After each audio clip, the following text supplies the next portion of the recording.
Yeah, man, want to big up Unseen Sports TV now. Keep watching them, keep supporting them. Unseen Sports TV, a station to be watched, a station to enjoy, a station in football and more football out Jamaica. Big up, Uncle Paul. Welcome back to Unseen Sports TV. My name is Coach Javon Parchment. Pick up yourself, Mr. Lee, joining the platform so early. Just want to say I am happy that everyone is okay and you are well. Yeah, man. People, share the live with your friends and family while we discuss our beloved Jamaica football. Now, we want to talk about the updates on the U20 national team. Progression. John Wall speaks. So I hope everybody hear what is up. I am so happy that we have a coach like this who will tell you the facts and will be straight up. He will not give you any go around. He will tell you as it is. People, I am feeling good about the under 20 process in terms of the plans, whether the time is short or not. I am feeling okay with what John Wall is saying and the plans that he have, to select players one, to prepare players two, based on the resources that he has, and the type of pressure he's under by medias, fans, and everybody. So he's being straightforward and telling everyone loud what is going to be the plan or what the action will be. So people, you can drop your comment in the comment section. So the first thing, because we're not really waiting, we're not wait. So we want to go straight tonight, because this is a big deal, based on how we hear John Wall talk, he's like, he is a person that you can really learn from. When I was listening to him, I had to take up my book and start to write. I had to take up my book and start to write, people. All right. So the first thing, there's no names yet out. There's no names yet out. He said that it is pretty hard to access players for training. The training started March. They do, train 2 times monthly, except for July, August, September, and now after schoolboy football. So because of schoolboy football, where all of us put our brain into, all of our strength into, all of our money into, don't really get the access of the players that he wants. Yeah? One drift, yes, like the opening remarks, so I hope, have no change of mind. No, man, I'm not going to change of mind, because I'm telling you, most of these things, John Wall repeating, I've heard somebody repeat it a lot of time. Mr. Speed always said that we should look at, we should have a benchmark. And schoolboy football cannot be our benchmark. That's number one. But before we go there, let us start from where he started, from what he said from earlier. So let's start over. He said that it's pretty hard to get the players locally. One drift and Mr. Lee, it's pretty hard for him to get the players locally to train because of our system, schoolboy football. That's basically what he's saying. Yeah? So he never really said it's a schoolboy football, but you can look into it and know say that him matter, because him said he get training in March 2 times. April, May, June. But July, August, September, and just the other day him get 2 sessions in, one scrimmage. They didn't play a practice match against Portmore United. So that really, I think Portmore United beat them with, under 20. I think under 20 player there as well.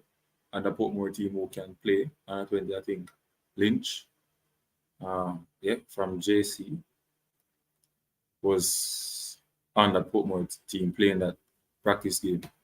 I think he scored on that. I think he scored on the Jamaica team in that practice game. So that is the next thing we can elaborate on.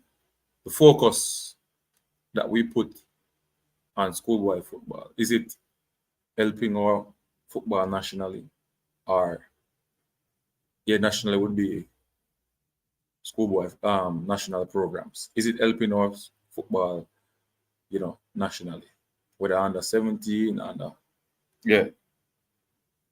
right. He said that he reviewed around 70 to 80 players. 70 to 80 players. A lot of players that, between March and now, 70 to 80 players.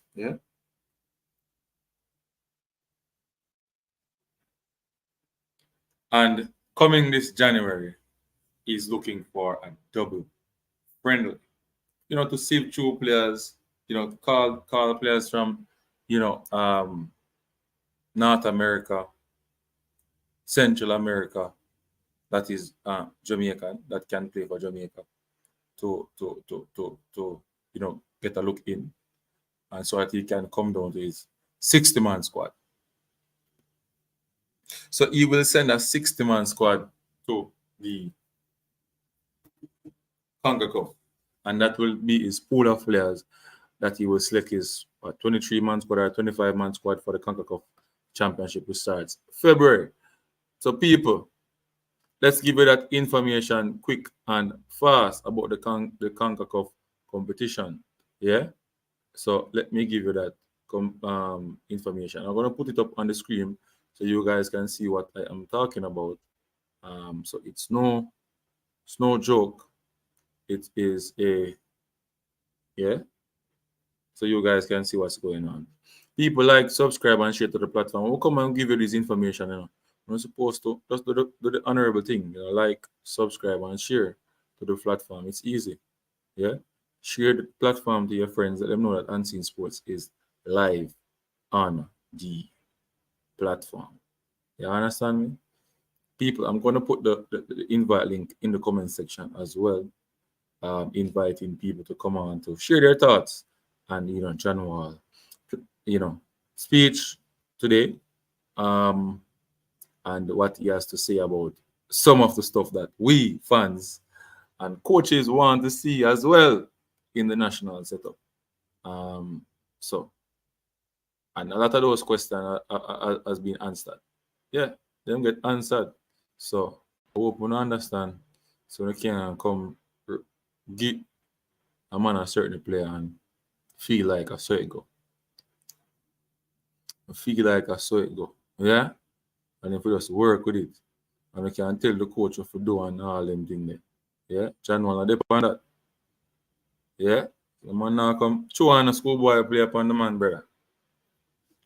Professional players, semi-professional players, and a magic player, maybe a magic player from the schoolboy football. So I really shut out a player from schoolboy football. At the end of the day, you have a semi-professional player that plays schoolboy football and also plays JPL. Boy, I'm seeing John Wall in a no schoolboy thing. No, man. Him say it in a way. If you really listen to him, I say, him said there is a magic player that might be selected. So the national team from the schoolboy league. That means that a player when not playing a Premier League, in a Jamaica league, but the schoolboy football and play, but him have the quality. So those players are limited. So one or two players, they might make it. But the first Ricardo Baggio, the first the first players he's looking at, the first players he's looking at is the elite players. Elite players. But there's a but in it always. There's a but in it always. I'm gonna send this out, people. So you guys can, anybody who want to come on the platform to talk can come on. Just let me know on the backstage who is on the platform. Yeah. So we don't have any discrepancies on the broadcast. You understand? We want to fold everything on the broadcast. Ricardo Baggio. John has to understand though, make sure those pro players coming in can be regular talent. Yeah, that is the thing in terms of, because him said, when him bring those players in to see how them look in our setup, that will play a part as well. Professional players coming into Jamaica, them have understands, hey, the resources are not like where you are. This is not like, the atmosphere is not like. So those are the stuff that they have to adapt to. If they can't adapt to it, then John will have no chance but to move on with another player. And remember, it's limited. The professional players that can play for Jamaica, the process can be tedious and it's limited. It's not a lot of players. But he said that, we have players in what? Germany. He called another country. I don't remember that country. Ricardo Bache. Call another country. The number to call in is 341-4262. People WhatsApp. You can call in on that number and we can have a conversation. So if you don't want to come on the platform, you can call in. All right. Share screen. So let's look at the CONCACAF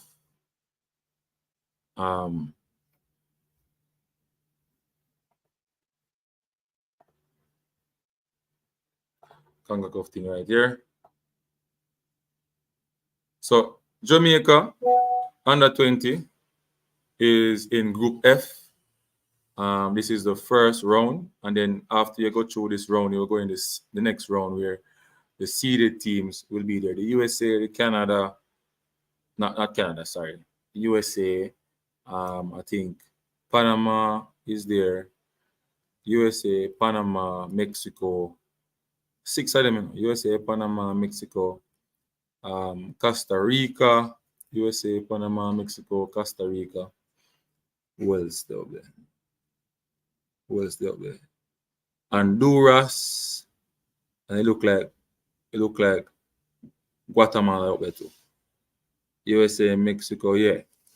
So Guatemala is down here. There's one more team that is in the seeded, Panama. So USA, Panama, Costa Rica,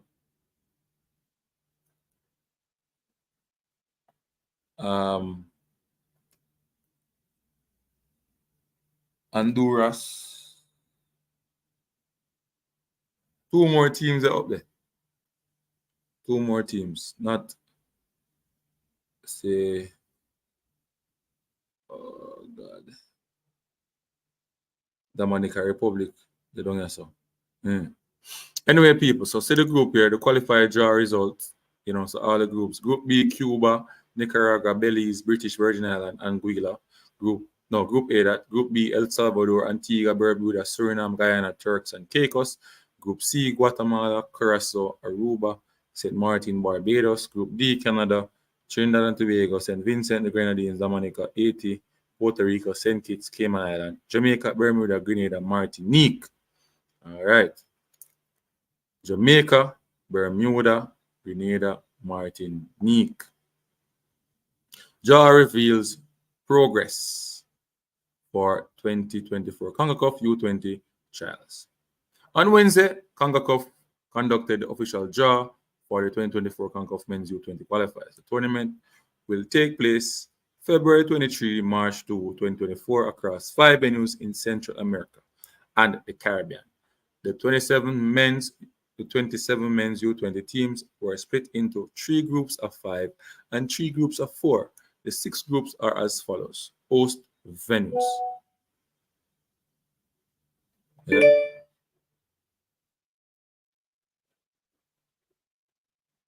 Group A, Cuba, Nicaragua, Belize, British Virgin Island, and Anguilla, Estadio Nacional, Managua, Nicaragua. Group B, El Salvador, Antigua, and Bermuda, Suriname, Guyana, and Turks and Caicos Island, ABF Technical Center, Pigots, Antigua, and Barbuda. Group C, Guatemala, Curacao, Aruba, St. Martin, and Barbados, Estuade, Doritio, Guamoch, Flores, Guatemala City, Guatemala.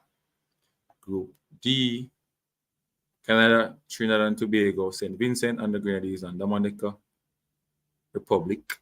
A is the Crawford Stadium, Port of Spain, Trinidad and Tobago.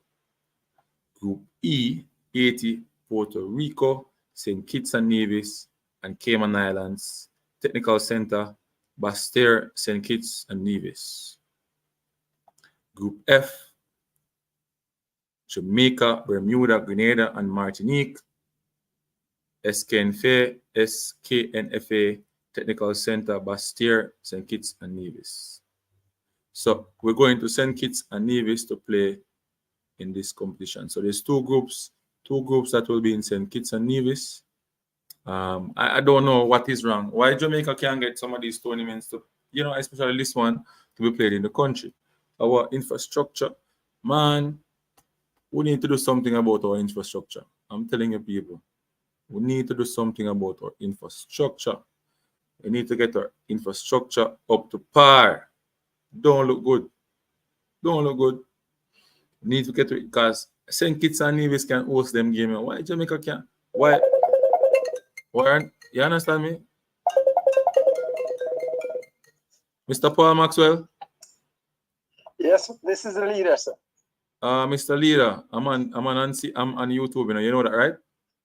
I know, man. I know. I saw the title of your discussion. Yes. I don't know how far in you are. I am a little bit in with John Wall. I'm not finished with him as yet. I am now, educating the persons online and persons who is going to watch the stream later about the structure, the groups that we are in, and I was just talking about why can't we host some of these games. St. Kitts is hosting it, and Jamaica is a big country in the Caribbean, and we're not getting. You understand me? So you can leave. You can take. You can go from there. Well, one of the things I know in the past, yes, we did. And one of the things is that I think they're trying to rotate it. Because one time you had Trinidad and Tobago holding a monopoly land, hosting a few tournaments. So and Dominican Republic of late had a number. So you see that I think they're trying to rotate it a bit. And that is one thing. But another thing is the state of the fields. Yeah, man. I had gone out the other day with some people from the JFF, scouting, doing some basic things, looking at some players. And the first thing when I carried some foreign gentlemen to a location, St. George's College, actually. Yes. And I saw the field, I saw how the coaches were going on. And it was like a culture shock for them because normally they have seen Premier League, I think, and that sort of thing. But when they saw the raw in the trench schoolboy league, and this was at the semi-finals where these are supposed to be some of the better coaches, it was a wake-up call. Just looking at how the coaches were, and then the field. So when we left St. George's College field, I said, okay, that was one of the better grass fields you're going to be seeing, right? And after that, we went to the field by Santos. And that now was an eye-opener. That now was a shock to the system. So the fields, the first thing that was mentioned, that why can't we have some turf fields? Because they recognize that the fields aren't looked after. Yeah. So if we want to host games, you have to think about it, How many fields are going to see? If you're going to be batting for a tournament to be held here, how many fields could we say we could put up to host? Oh, we have National Stadium, maybe Sabina Park, Arnett Garden. Pretty much that. In National Stadium, which has a Sabina Park, And but they're not too bad. Where else? Arnett. That's it. And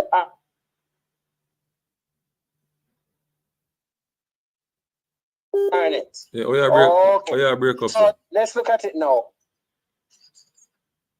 The internet. Hello? Yeah, break up, man. No, I'm breaking up. But I'm still right? Breaking up. Yeah. Okay, hold on. I'm seeing. I'm better now or still same? You're better now. Gone again. The internet a drop. I'm gonna come back on in a minute.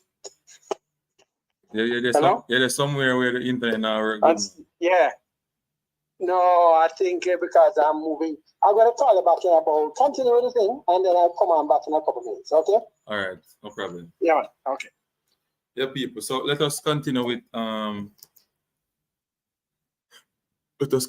where we are. You know, people drop in the comment section, asking questions. Answering Sports will answer with all the information that he has so far on this under 20 competition. That competition preparation because the competition has started. You understand, people? So let's go further down into what CONCACAF of here. So the 12-team championship is scheduled for the summer of 2024 and will feature the region's 12 best men's U20 national teams, divided into 3 groups of 4. After round-robin play, the 2 top teams of each group and the 2 best third-place teams will advance to a knockout stage comprised of quarterfinal, semifinal, and final.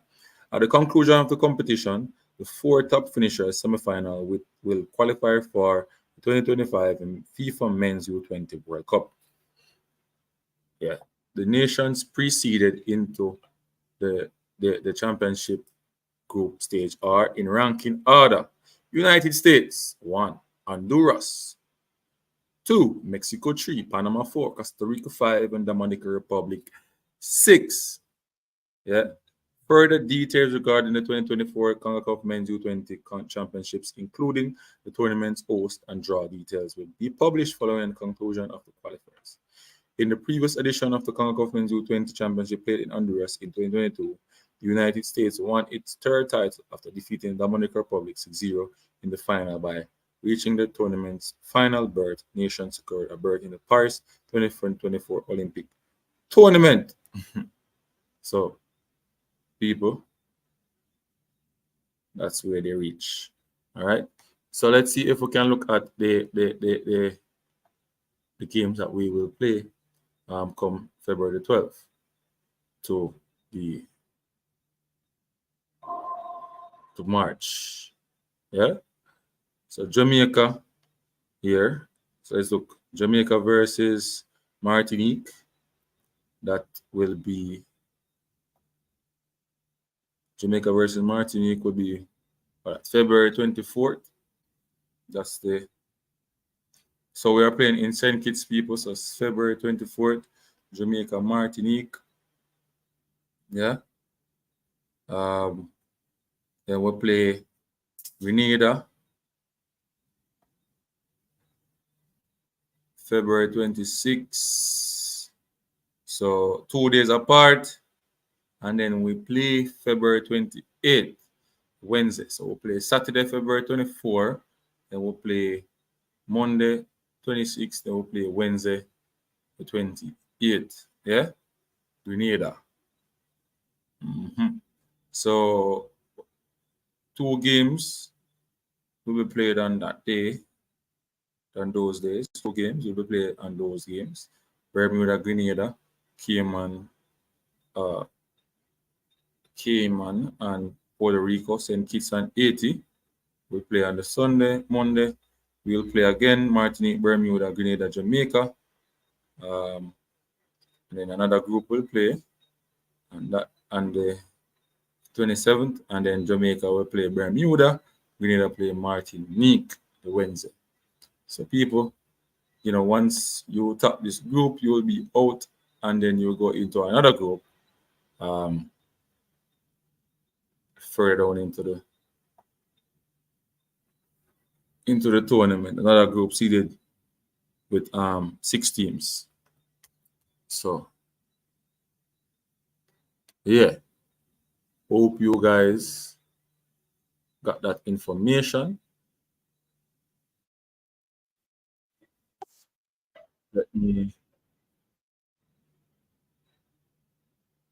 Hope you guys got that information and what is going on.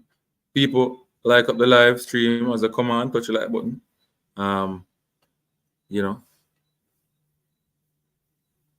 We're giving you the update on Jamaica U20 national team progression. John Wall speaks. So let us go back to what John Wall has to say about the selection process and some facts that he mentioned about a lot of stuff that we Jamaicans don't want to face, or the reality, just the reality about everything. You understand? Just the reality about everything. You understand me? So let's look back.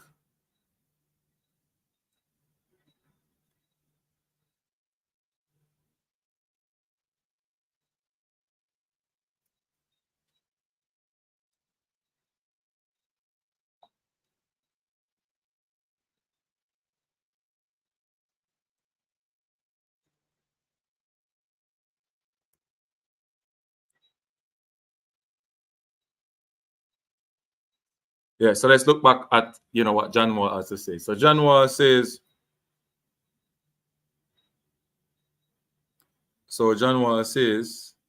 that schoolboy football is not the benchmark, and it cannot be the benchmark.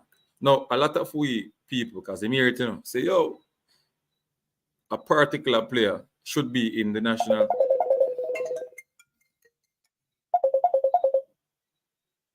Yes, sir, Maxwell.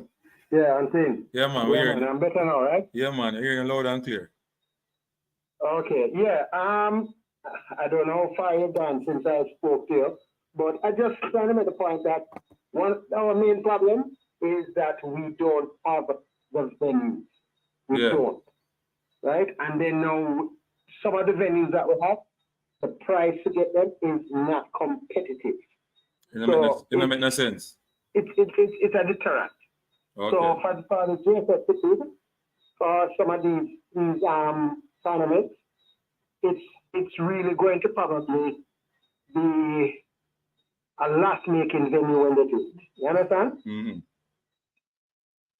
Hello? Yeah, man, I'm hearing you. You're not hearing me. Right. So it can be a loss-making entity once they try. Yeah. You see, because the customers, when you look at what the audience might be and that sort of thing. So that's why I think they have steered away from it. Yeah. For a while. The last time I can possibly remember, I think I had an under 15 some time ago. See a few tournaments here, that would have been the last time. So it's been a while, but we have to get our facilities up to scratch. That's the main thing. We have to get them up to scratch. And preferably have them in a closed area. So I don't know how much the JFF is looking at the UE area there to have. And some of the other fields were brought up to a certain standard, whether grass or whatever. And then once you carry them up to a certain standard, you're going to, you have more facilities at that field. Because you need other things to be in place, of course.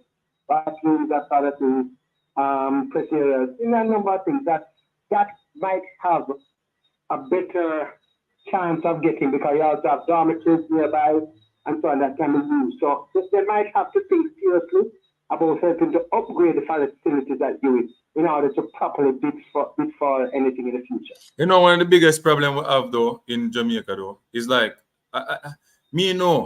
like private person who want to take over a certain field but will not get that field to take over. Why is that so in Jamaica? Who can really fund and enhance the field and turn it up bigger than how it's there, but not getting the option to do that. Selfishness. And then again, you have politics in the mix that they have some places that they are not there for professional, but they are more a charity organization for the area. So it's not so much about professional football than having something for the youth to do. You understand? Mm-hmm. So that's one of the other problems. You know, that how our football was developed, it came out of other factors and not so much the development of a professional footballer. So there are probably a small amount of clubs actually in Jamaica now that can say they are looking to groom players for a professional environment. It's very few. Yeah. So wait. And because of that, it's hard for anybody to try to break into those places. You understand? Mm-hmm. So what do you think about what January says about the schoolboy? That was what I said. That was a shocker. The question was asked twice, and he gave a culture shock. Well, this is something that we have been told many times before, because the JFF has the realization now that the reliance on schoolboys. The JFF are the technical committee. Which one? You can get by at under 15 and to a certain lesser extent at under 17, but once you bring it to under 20, it's not going to work. The JFF are the technical committee. Which one? No. Who they have to choose from. And the JFF has made it clear. No, I'm asking you. For some time now that players for the under 20, they are going to try to steer. Well, they have to steer away from the reliance on schoolboys. Anybody who's coming will have to have the youngsters coming out of the JPL or maybe the Tier 2, that sort of thing. But the problem is, not many of those clubs give opportunities to the players within that age group. Outside of, say, a Cavalier, Harbour, Arnett, you start to struggle. Portmore, you start to struggle at the clubs that are giving those youngsters opportunities. And when you look at for the under 20 now, I don't know of many, very many of these clubs. I think I can call them Tivoli, Cavalier, Vere, that's 3, Dunby Holden, that's 4, and then I'm struggling now to think of clubs that are giving opportunities to players age 2005, 2006, right? Who are going to be given opportunities. I think one of the reasons why Mr. John Wall really come out hard on the schoolboy football is because of it. We place too much emphasis on schoolboy football, and that is our benchmark, that is our pride, that is our everything, and that is what is really affecting our national programs. Because him say him can't get the ball in for train. This is a big problem. No, listen. I think we passed that sometime now, because the last about some number of under 20s now, they have tried to move away from that, No, but and remember, the technical committee has made it almost the benchmark that we're going to have to look at the Premier League teams to get more talent. You cannot go. If you're going to be choosing anybody from the schoolboys, these guys should be like now filtering back into those Premier League teams. Right. So that's what we need to be seeing. But the problem is now, the few that might be trying to filter it, they're not going to be getting any game time. And that's another problem. It's the few, because some of them that are starring up, like the youngster from Clarendon and stuff, those guys. But him can't play under 20. Him can't play under 20. A lot of people don't even realize that, because you're going to. All right, explain to them the age. Explain to them. Explain. 2005, 2006. That's the age that we are looking for. So 2005 would have been what age group? All other countries are going to be using a majority of 2005. And then I'm going to mix of 2006 players. So leader, 2005 to know how much years old are? 2005, you know? Those players have to be 18 now. 18 this They year. have to be 18 this year. So those players born 2004, like, what's the youngster there? Kaim Dixon? Oh God, he embarrassed Mr. Buckley yesterday. Kaim Dixon? Kaim Dixon? He plays for Arne. Kaim Dixon. Right. He's too old. I agree with people saying, oh, why don't we get that time? He's too old. Simple as that. He's born 2004. But because of the schoolboy system, those players 2004, and I can tell you, almost every one of the standout players that you see this year are players that are 2004. Mm-hmm. They are older than the others. No, so not really. Mona. We're going to look way better. No, Mona have some standout who are not going to be 18. Not going to be 19. Name me apart from the one that I know of. Tell me who you know. Eh? I know of one that had really impressed me. Who else? One from where? Mona or schoolboy football? No, Mona. I think Thomas. Don't think for sure. All right, Thomas. Who? Thomas, the winger. Actually, the two wingers and the midfielder. Denzel Washington, Mackenzie, and the two wingers. And the two wingers. That's it. That's it? Yeah, that's my pick.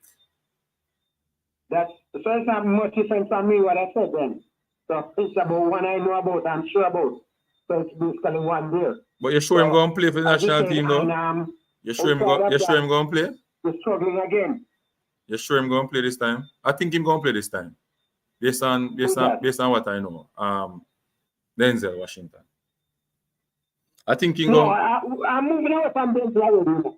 He's one of the more quality athletes group, and he's in a good system that but they train straight through. Right. During COVID, and COVID has been one of the things that Dan Wall mentioned. Yeah, man, him talk about it a lot. Chunk away from a lot of players getting some sort of minutes.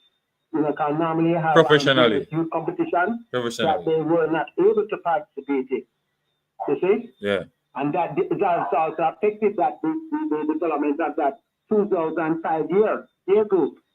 Right. So I don't know. You're not saying anybody else is one player. Anybody else?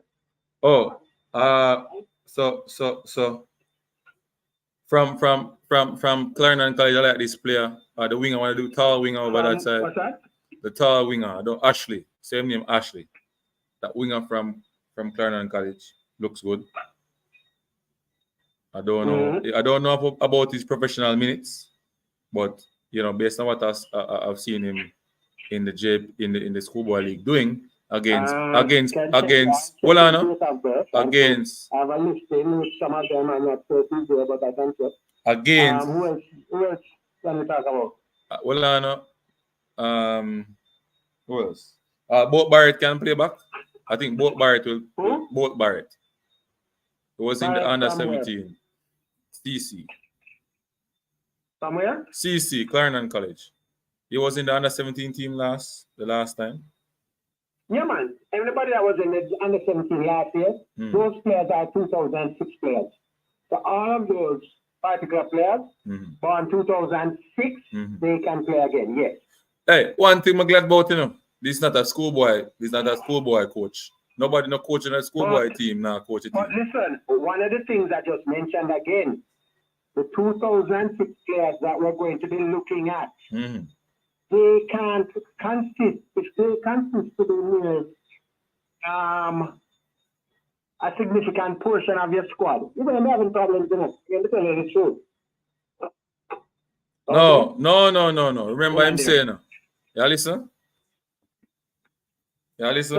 Because all of the major countries, right? Yes. Just in case, Anthony, if I tip out again, I will have to call you back straight, just in case. But what I'm saying is that all the major countries, they are not going to have 30 or 40% of their squad made out of 2006 players, okay? Yeah. It's going to be mainly 2005, Okay? Yeah. So that's one of the first benchmarks if you're going to have a competitive squad. Okay? Yeah. So that's one of the first things you have to try to make sure that you have the players at the maximum age group, because when you're talking about players that are maturing, and some of them mature faster than some, but you have just the basic things that a player that is 18 years old this year, right, is going to be different from a player that's 17 years old. Just like the players that are dominating, the majority of players that are dominating the schoolboys, they are doing so also because they are almost a year or 2 years older than somebody else at 19. So the 19-year-olds, are the ones that are actually starting up the competition this year. That's true.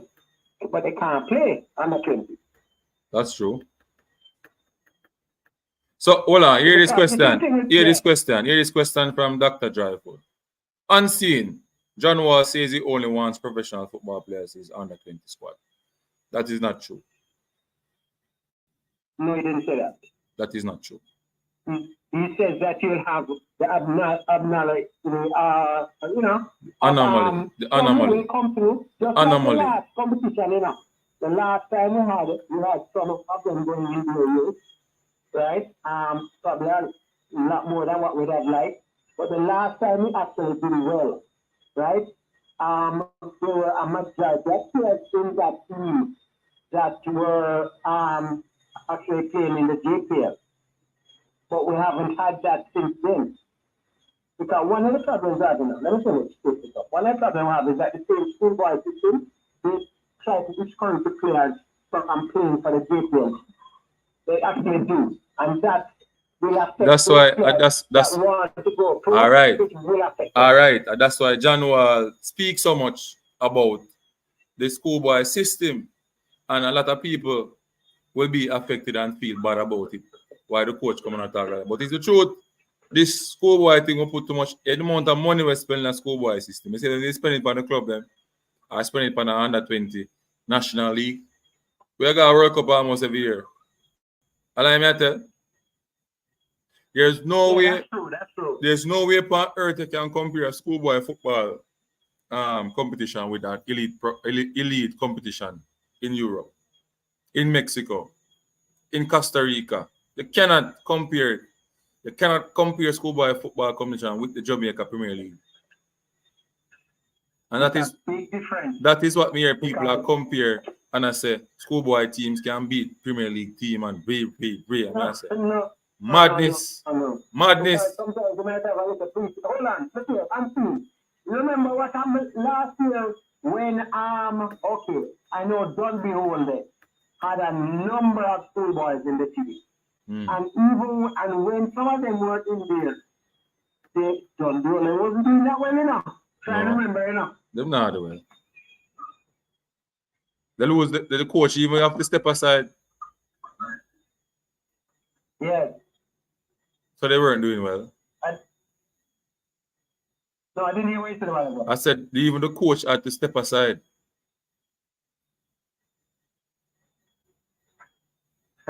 Well, that's another thing where we have to step aside because we were conflicted interest because he was at the time it wasn't even done with us. It was the other team there. And I got the notice. They had over reliance. The players really didn't do well. So I'm just saying it wasn't done. No man, it wasn't the current coach was there, at the time when the players were coming into the boarding. It was the Magrat coach there. Players, right? Yes, what are the schoolboy players? They are brought into and training regularly with those senior players.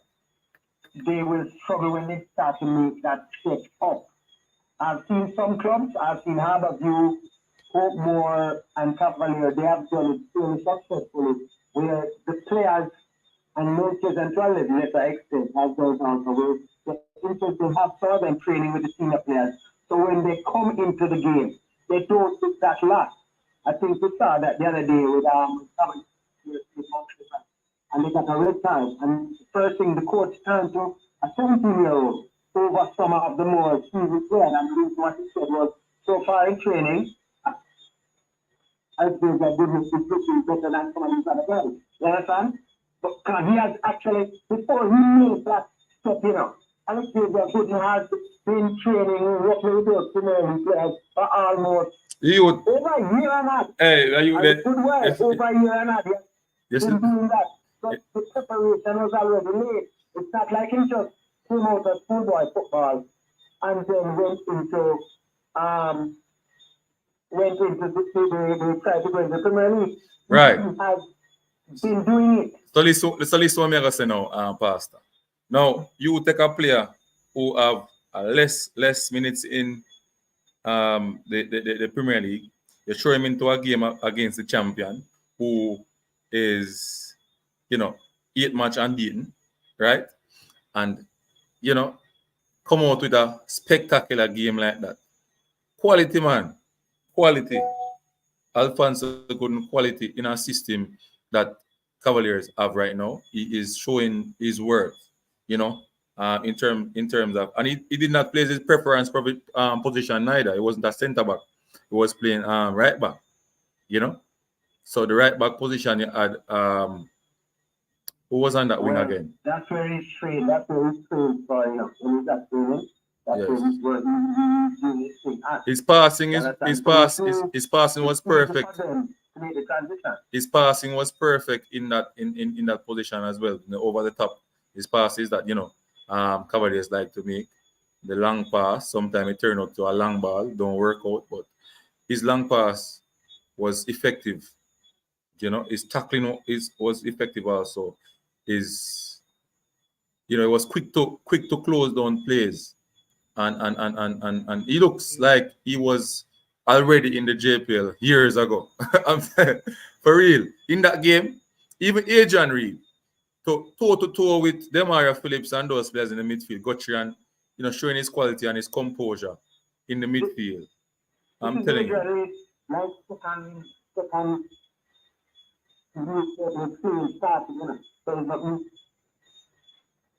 This is the thing. I wouldn't like. I don't. He has been training even though that we want. He didn't play. I don't think these players should continue to play schoolboy football next season. That's my take on it. It's a waste of time for me. But it depends on who wants to go pro and who wants to go pro college. That's what I'm saying. Sometimes we have to. Everybody wants to go pro. Everybody doesn't. Some of them just want to go college and they know that's true. Everybody doesn't have that discipline to want to go, because you have to remember, once you come out, when you're playing schoolboy, that it's a fun thing. They don't get time for not showing up for training. The thing is a lot more it's a big difference than when you know that, okay, if you don't come at this time, you understand of not playing at all, being left off of it. Certain basic things. It's a job, It's a job. It's not it's something that you play that you enjoy. I think it's like something about the carpentry. They enjoy doing that and creating that. So these guys, they have some guys that they're doing it, but they're not really doing it as a job. Just like with track and field, we have a lot of people that do track and field just a level, and then after this, the boy we can't get the training at another level. That's why a lot of them fall off. I think track and field is well structured in Jamaica from grassroots. Well, grassroots can fix a little bit, but it's well structured and then view it more professionally in the school system than football. I think schoolboy football can be arranged a little better so we can get, quality out of schoolboy football. But I'm glad John will come out and make the people know what time it is when he come on to schoolboy football. I'm glad him come out and tell the people him understand. Say schoolboy football, literally, and mash up the national team. And yes, people have to understand so we need to change the commission. People have to understand that, okay, he's not fighting against anybody. We have to go that way. That's where we have been going. So a lot of people want to jump and say, yo, the youth from the school to come to the national team. He say, yes, you're going to find anomalies that you're going to go with the one, like in Harry Potter, and they play them magically coming to the team because they're in quality. But the benchmark, the theme team, after you play elite football, benchmark. Now, him said the team cannot and will not be full of elite players. Why? One, because some players forget naturalization. And you know the process they go already. You know, must get it in time. Yeah? It's not just that. The naturalization is one part, but you have to understand that for the first part of the country, it's the main for this. So there might have to be negotiations to get some of these things. You might not get all of them, but hopefully you might get some. Right? So it just depends on who you might get. It might be easier to get some of those from the US because the US MLS next. full flight at that time, so So you have to get some of those. Blake Agaden. I know Blake Agaden in a squad still. I know Blake Agaden in a squad. So we can call a name. Alex Minjo. I think Blake and Thomas, who were Who's Thomas? in the last under 20, I think Who named Thomas? only two. Who named That Thomas? will be coming back. Who named I Thomas? would love to say Vision Whisper, but based on how things are now, he's one of those that people might not see unless Who named Thomas? in the competition. Who named Thomas? Kobe Thomas. He was with, I think, Inter Miami. He played in the last under 20. Oh, Kobe Thomas. Okay. Yeah. He's himself and Blake are the only two that have the age from that team that can return. Nobody else. Okay. So we have some more players in the MLS next and some of the MLS team who can come in as well. Players, yes, we have more players. And some players will never make it. I don't think I have to hold on there now. When you say we have more players, which players are you thinking about? Because the only one I know might be the one that played wing back for the under 17 the other day. He was one of them. Name slipping me right now. But and I think I have very many. Because you have to remember, you know, because the youngster was at Cavalier was at 2005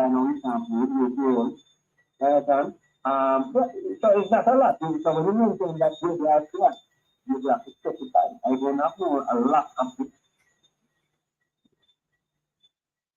Yeah. January really make them know. So I know you see a lot of people, even the commentator, even the journalists, he look like him in shock. January deal with him wicked.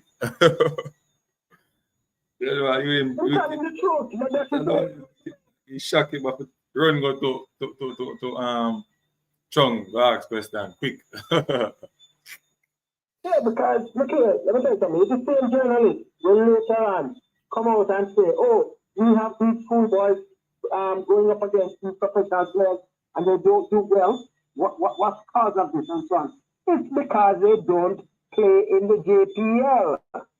Because of a lot of times they, you know, the same school coaches discourage them from playing there. Or if they do go to train, they can't take the discipline to go regularly, right, to make that transition. So the coach is not going to look at them after they come maybe 2 times and they don't get start. They just stop because they feel like they're a big star. And that is where professionalism starts. Where will you understand? Where will our goalkeepers come from though? Because we don't look definitely like Jamaica. We don't really look like we have no good goalkeepers. We have none in Jamaica. The best one within the age group, so far that I know right off the top of my head, that's is who? On the last, understand he was stand up. Oh yeah, we have my boy there, man. At the goalkeeper level. We have my boy there from Mount Pleasant, man. Think him can get a look in? Not in Jamaica. Huh? He's not in Jamaica. Where am there? All I can say is not in Jamaica, and I don't know that he's in that club. So hold on. He never did that. He never did that JC the other day. And then I stands. Well. Tom Stranger, big up yourself. Welcome to One Scene Sports. No.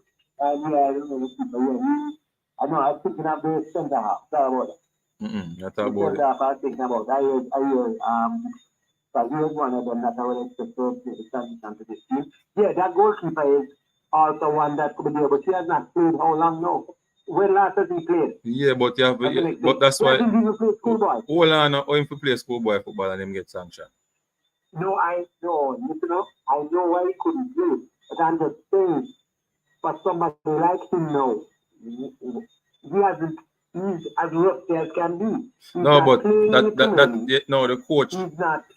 The coach knows, based on watching the under 17, that if him get him up to par. I remember I said Jamaica have some elite goalkeeper coach now, so I think him can reach up to the level there. Yeah, but in the under 17, he was not. He lost his place to Joshua Grant. Joshua Grant Just lost his place. Watch lost his place. We have this way sometimes, Him never lost the place. Player over the foreign one, and then after a while, when we get into trouble, and we put the foreign one at the foreign one, because Joshua Grant outperformed him in that tournament. That was a fact. We finished tournament with Joshua Grant. Can't remember. Yeah, but Joshua Grant is much younger. But you don't know the circumstances behind that. It can be an injury. It cannot maybe. No, it was not an injury. It was not an injury. You hear from the Andrew Safe and say a performance in the training why him get space over the youth. I'm sure no one saying I hear that from Safe fans. The youngster, one other youngster stepped up his game, and the other one thought he had it basically packed. And the youngster just stepped up and took his game. The only thing if you ask me, Joshua is a very good investment that we have there. If you ask me, two good goalkeeper. But the only thing is for him to be the number one and being quite that young, because he's not even 2005, 2006, right? He's 2007. Right?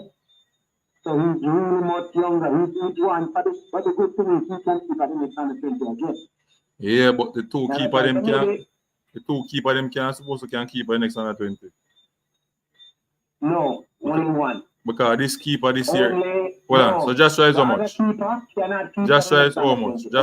Joshua is how much? The other keeper, when the next Joshua is how much? Under 20 comes in be too old. Joshua is how much? What's that? Joshua is how old? The other keeper that kept in under 17. Okay, let me explain.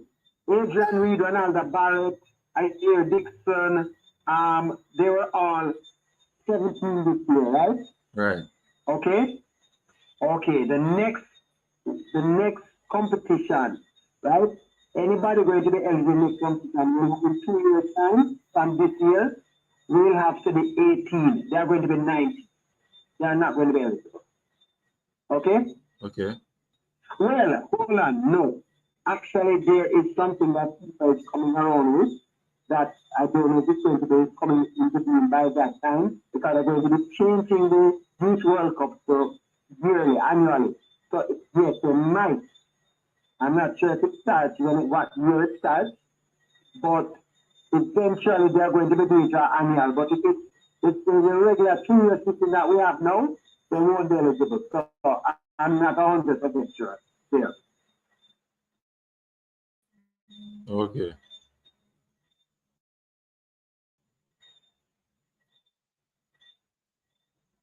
Okay. But if you ask me though, the two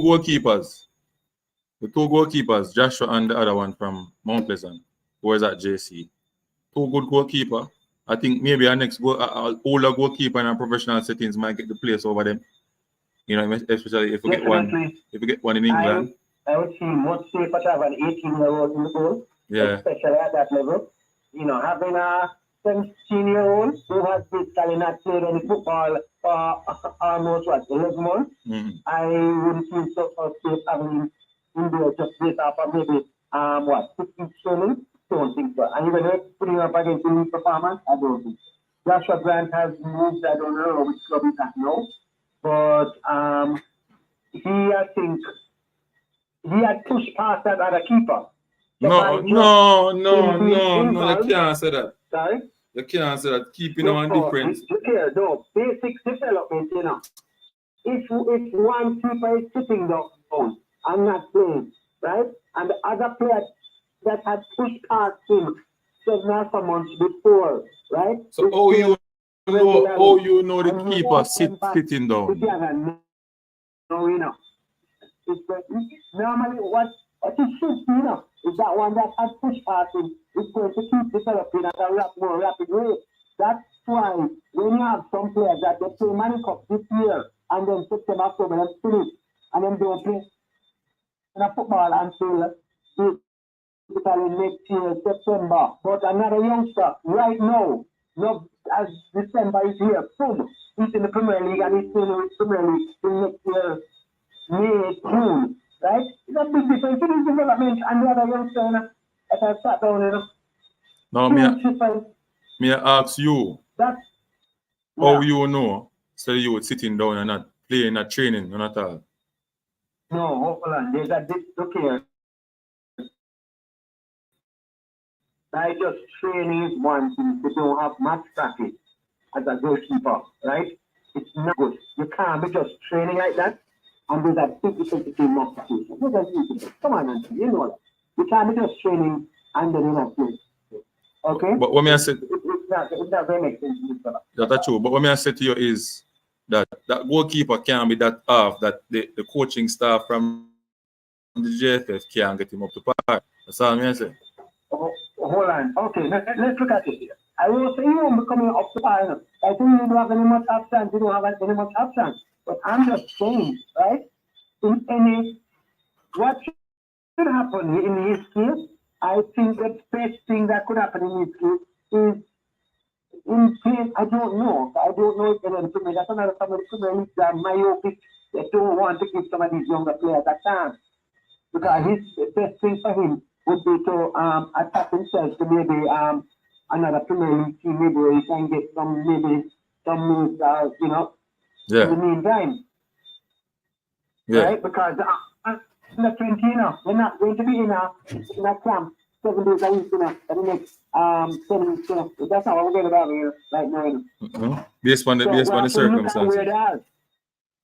So if he can get into an environment, right, whereby he can possibly push it, I don't know which club I could say, but they need to have something like that now. Where the clubs need to be more foresight. That's all. With the solid young players.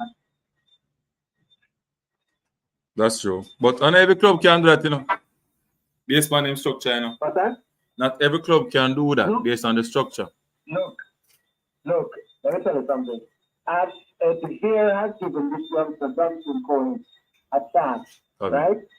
And as far as I see, it has been paying off, right? So far in because he didn't play finally more popular the Costa Cup team, right? Yeah, and it has been paying off, right? So we have to look at it, the same place is paying off. Look here, this is Shaman Nicholson. Shaman Nicholson did not compete with two boys. The team got knocked out earlier, I think, at 17 and stopped. That's it. You understand? He played for one of the weaker teams that got knocked out earlier, I think, by the first round. And that's it. And he jumped right back into, playing for boys. So we have to look at it. And he has gone on quite well. Ty Paris, another thing. He stopped playing the year before, even though, he wanted the pressure to still play.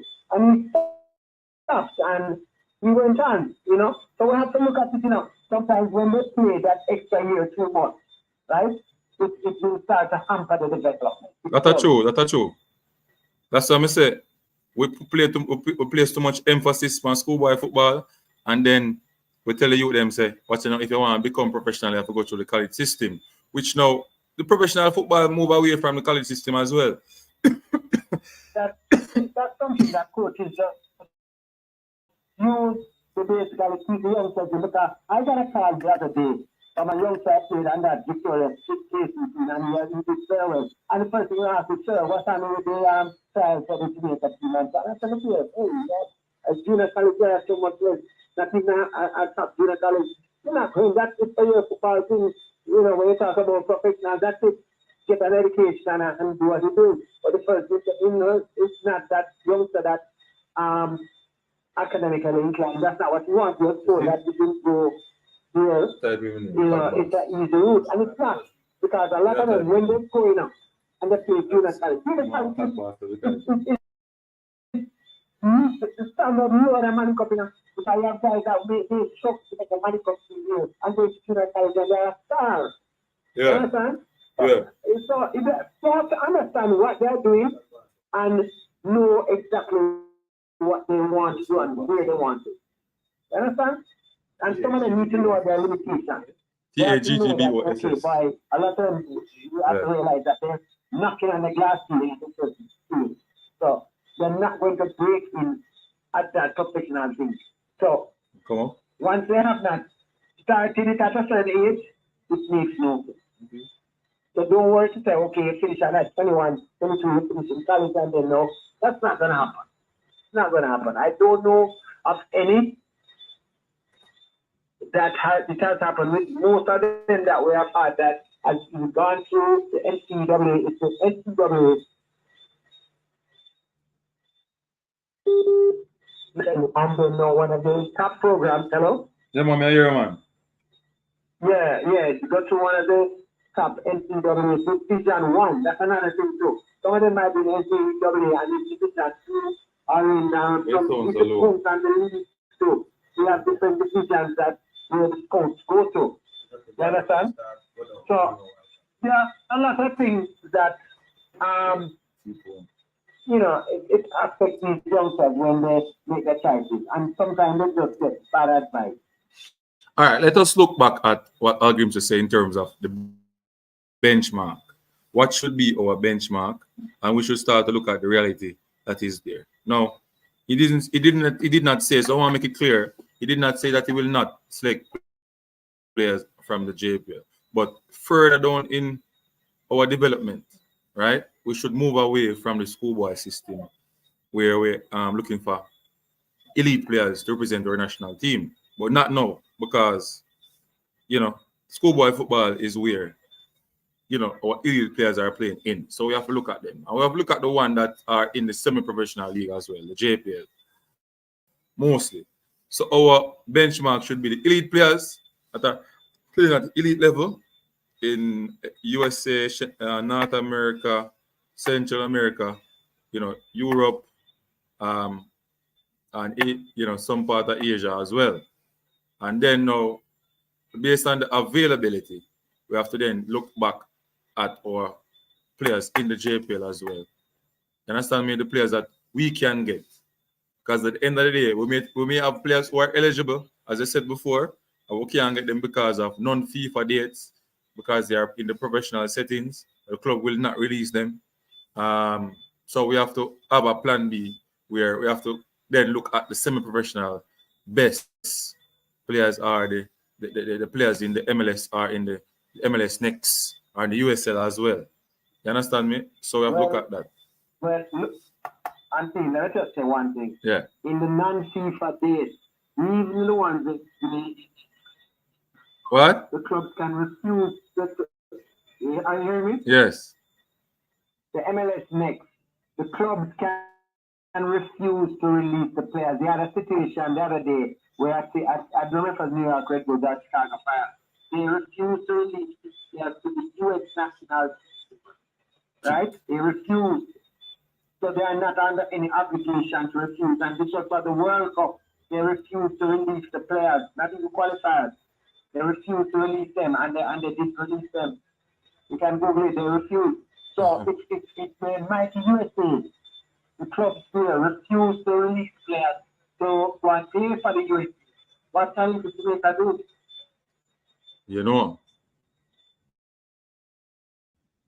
Right, so we have to understand your best bet will always be the ones locally, because you have a little bit more leverage. So some teams that you are going against, they will have youngsters from here only, but they are coming from the professional league. They're not coming from the let's say college and Kingston College and Klein and College. That's not where they're coming from. No. They would have been in some sort of professional environment to be looking to move in. So what some of these guys need to do, not know, but if they have any ambition going that way, just connect to their tier 2 team.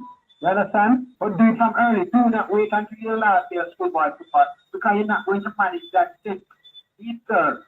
You understand? Yeah. Okay, you have to be there. Even if you're there, Chris, 5 years, you're not getting yet, right? Because in certain positions and teams, it's a little bit more difficult to give a youngster a chance. And if I go back into college, who was trained for over a year, you know, and you have to wait his time. So once he got his time, you know, the rest is history.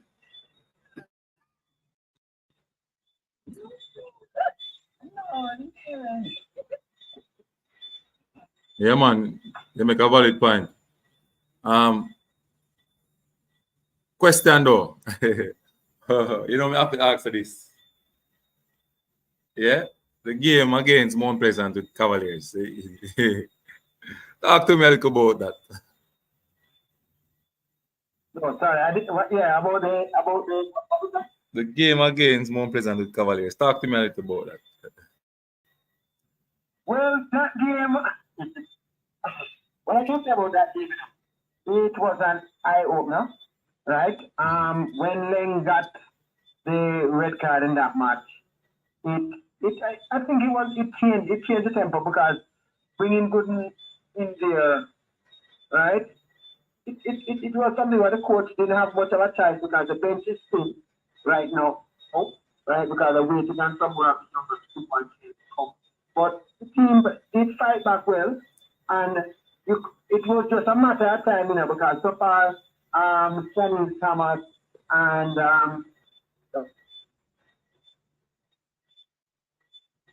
since for so long, you know, it was just a matter of time before things started to turn around for them. Okay. So, any updates?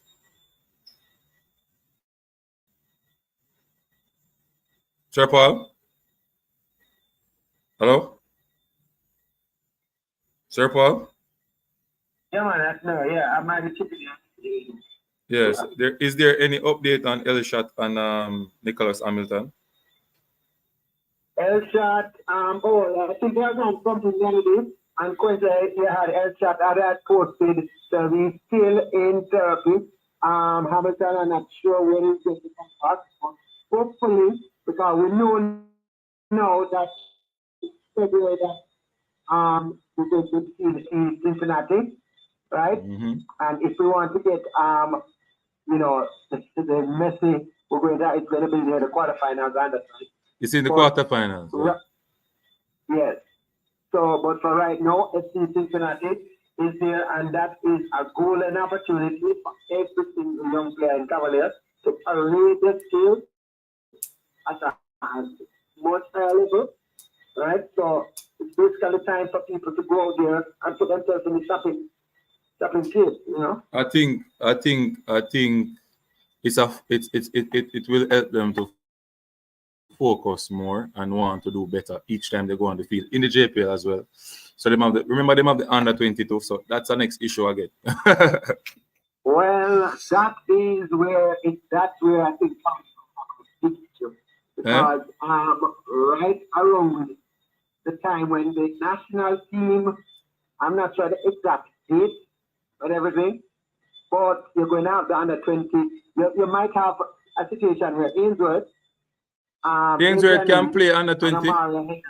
Are not available for Cavaliers. Ainsworth can play under 20, right?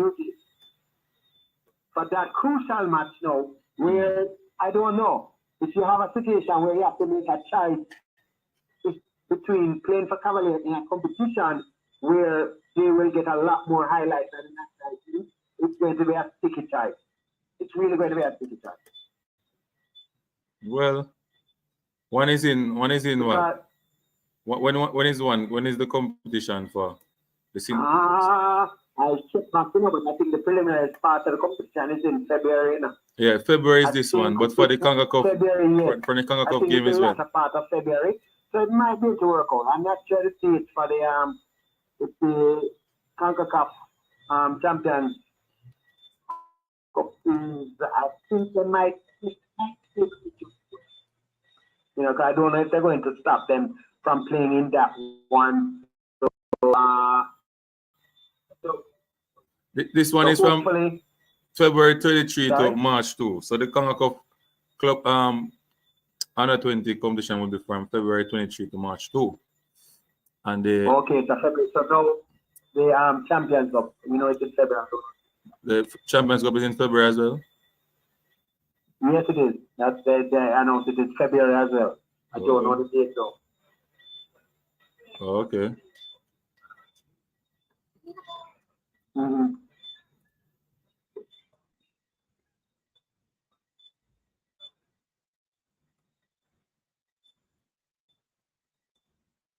Okay. Yeah, and sorry about that. Yeah, man. So I don't know. I think the date have a lot to do with how everything is gonna go. I think that's a little sensitive issue to check exactly when the date is. You know, for both competitions. You know, that will have a lot to do with everything. You know. Yeah. Mm-hmm. Hold on, Leon. Give me a minute. No problem.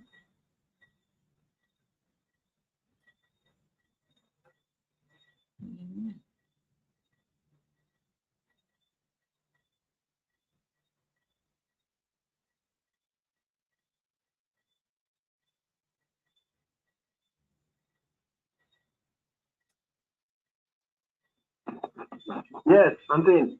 Yeah, man, I'm here. Okay, so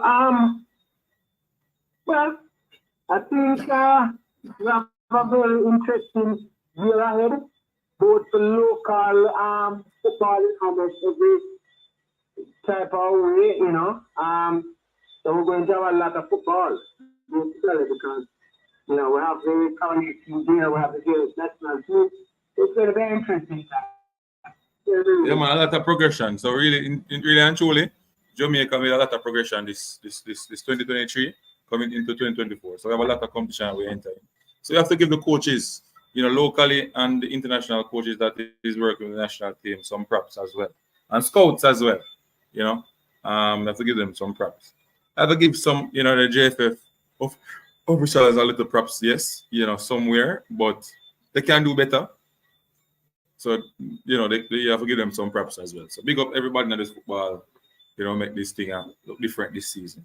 And I think one of the thing that is hampering us though is like we keep talking about the last World Cup and we don't understand the changes in football.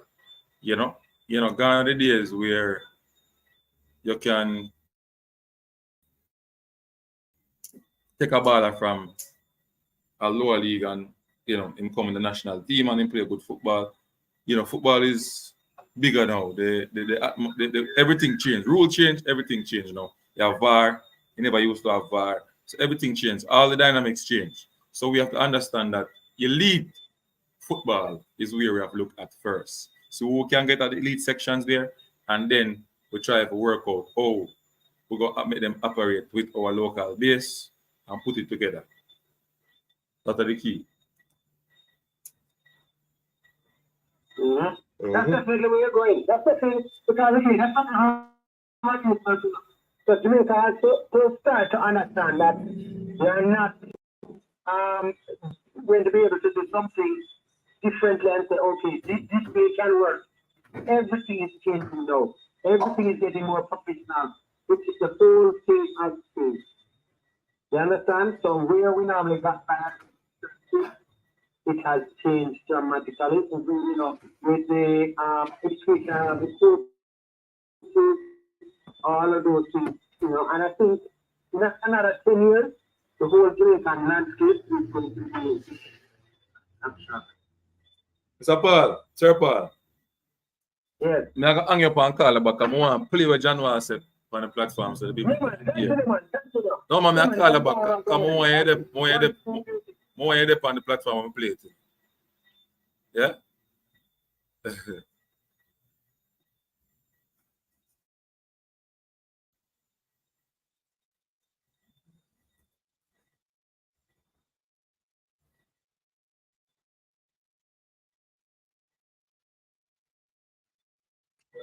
What the coach said, no, I no player from the schoolboy system. Basically, I say, oh, the benchmark of schoolboy football. That's how we feel in football in Jamaica. Why we have fear? Because people like him don't come and make no changes to the system. And just come make some more changes to Yo, you need to stop following people and say, every country where you go, there is a system leading up to professional system. That's all. Where does professional players come from? Then me, suppose Hold on, I ask you a question. Where does professionals start their grassroots. then I bush something. Grassroots. And then from the bush, then check up the bush, have the best out of the bush and put them up there and start bring them to elite stage. In Jamaica, we have the bush come to this point. We need somebody to bridge the bush to the professional system now. And this so we need to fix. Company platform. Hold on. Listen what I say. Think about this. So come closer with the guy here. No, you know what I'm going to No, but the video on live now. Hold on. Let me just say one more thing. Think about this. All on our bash this and bash that. Anyone in Jamaica then decide to stop schoolboy football. No, nobody never said we stop. No, me just say hypothetically speaking. Suppose there was no schoolboy football. That's what why. happened? That's why the changes I make now. Them have one. Well, I'm listening to me, mate. Them have one system now where they try implement, which is the FIFA now have an academy in Jamaica. So the from the schoolboy system now, what they need to do, the people have that, you pick the best under 16, the best under, and send them. So that's the bridge where you bridge the amateur to the professional. So what me I say is mix. Why them have to go to schoolboy football to put them players in it? Why them have to go to schoolboy football to put them can't go to schoolboy football now because them are going them from 13 years old.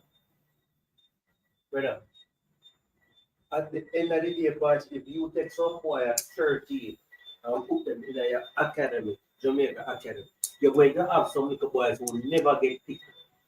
And by the time they reach 15, 16, they're better than the blood clot academy boy. Better potential. You're on the platform. We can tell you that. We can tell you that. The people, you hear it from El Futuro. Beat it, Jadwal. Let me start the foolishness, man. Jamaica need a system to bridge the amateur system to the professional system. That's how they bridge it. What is the plan to fix this up? And that need to fix. All right, boss. All right, so El Futuro boss, listen what John want to say. Sir Paul. More invite El Futuro boss to the podcast now, but he must stay far and try to murder, you know. Who is that? El Futuro boss. Cabin mix. You know? I wonder. So our point is basically what John Wallace said is that our benchmark is the schoolboy football. Yeah, and we need to move past that. And what me get from what I say is that schoolboys football are one of the causes of why the national team now progress. So Mr. Mix, he not agree to that none at all. And he want really? he want challenge upon that. Let me take it back to a statement that Terry McGee made. Right? I don't know how many people have seen it. He has done multiple interviews, and I said that his own development is hampered by the schoolboy football league. I don't know. Do you remember that? Yeah, I remember when him said that on interview. Okay. So if fish come from river bottom until they shine, you know, so Terry McGee, the one of our most celebrated players that everybody is favorite, he tells you that right now he's affected by that it has hampered his development. And it did, because Terry McGee should have probably have stopped playing, you know, for a while. And he was actually, I remember as a fact, that right after that his final year, his next to last year, he went out for Harborview. And the people at Jamaica College discouraged and did everything to make him stop. They did everything to discourage him. And that has actually been the same story for a lot of players. I have a lot of friends at Jamaica College, but I will say that they have particularly been the ones that have been involved in that. But what I do know is that a lot of young, promising players at some of our schoolboy teams have been affected by people wanting them to spend that extra year in school, although they have been offered professional contracts. And there are a number I can call, some big names that some of them right now they're in Jamaica here just boxing around. You know, there's a player I know that got a contract at a Turkish club, and he was told by his people at school to come back and play one more year Man in Cup, and that youngster has never moved past that. Never. And he was a schoolboy star. That's it for him. So Maxwell, good night, sir. Yeah, good night. Who's this? Meeks, El Fatura. Okay. Now, let me be clear. First of all, if a youngster get a contract, a professional contract offer, and don't take it, I think that's a backward step. So let's get that clear. I will not endorse a person get an opportunity and keep them in school. My point is to say that we in Jamaica need to accept the reality of our situation, and we need to look at our system and see how best we can improve our system instead of bashing the system. Now, in Jamaica, the biggest and the most decorated football, whether we like it, yes or no, is schoolboy football. Is it the best league? No, it is not. However, I believe the major problem that Jamaica face is bridging the gap between the amateur system to the professional system. That's the major gap, you know. Because if you take many of our youngsters from the schoolboy system, under 16, under 19, they can go anywhere and compete against anyone. They may not win at the end, but they will compete. What is lacking is the tactical awareness and the players applying themselves, whether on the field, off the field, to start to become a top player, right? No, that is the gap. Now, when I see the national goal, for argument, there is so much things I want to say, and me just all over the place. For example, before me go there, so for example, the national senior team, based on what the coaches say, the national senior team say that the big one, a major problem in the team is dealing. And now you are telling me that locally you cannot find any player that has the physical attribute, has certain aspect which you, the coach who said that you know high class football, can take those basic attributes and take some persons and start to teach them until you can find one and two who can be a top player. You're telling me that every player in Jamaica who is playing in Jamaica because you're playing here and the system that we can't make it in football, I cannot accept that. That is just imposterous. Question. Hold on, I need to get someone to say. Who is to find that so-called player diamond in the rough? Who is to do that? Who? Yes, who you're saying should be based on what I understand, one of the major things they wanted the national coach to do is to live in Jamaica so that that person can be around and see what is here.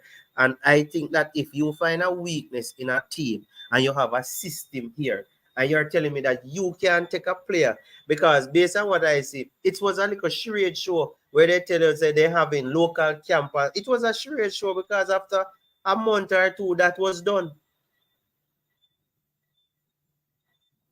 I'm not understanding now. Why are you saying it's a charade show? Because if after 2 years, a year going 2 years, you have a problem and you have to constantly find players, because based on the player that they have in that position now, it is of my view that that player is woeful.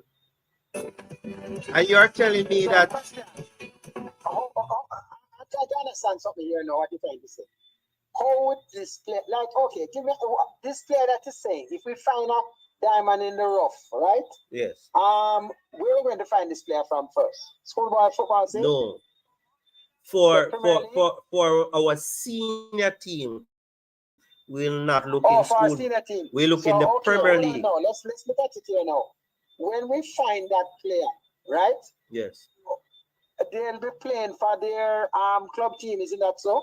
Yeah, they will be playing for their Because club you team. only get they only get a small amount of minutes, you know. I don't know if you understand that. I'm wondering if you are suggesting that we're going to be able to go back to the days when you hold on to these players for 4 or 5 months in a camp or so, and the national coach will be developing them. I am not suggesting. I'm not suggesting a camp, you know, a camp where 4 or 5 months. I'm suggesting maybe what they started, weekends or whatever. But if you find a player, hold on. The Premier League is being played? No, if you find out something must be done. If you find a player have certain attributes and you the coach, because I am a coach and I believe that if I see a person with certain attributes such as certain physicality, like a Demario Phillips. Let's look at actual situation.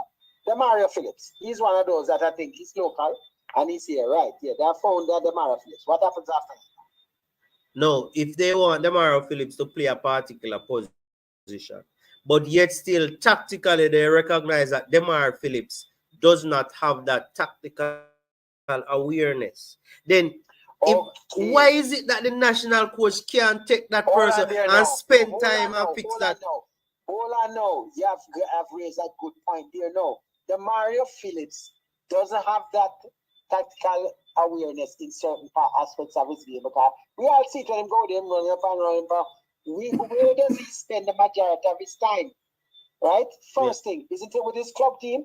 So the national team is not there to develop Demario Phillips, you know. His club team is, and his club team is basically doing a certain thing. Plus, Demario Phillips primarily was developed in schoolboy system, and he has remained there till he's what? How old is he now? 24, 25? I'm not sure. Once you pass a certain age, you know, no overseas club except one in a very low in Vietnam also is basically going to be taking it. You understand? And that is not any standard league that you're going to want your player to go to. You understand? So Mr. Maxwell. And so on. So Mr. Maxwell, let me ask you something. Yes. Now, if this is our system, I think the question should be asked and the mind should be thinking, how can we improve our schoolboy system? Okay, hold on. Let me just quote two people right now, right?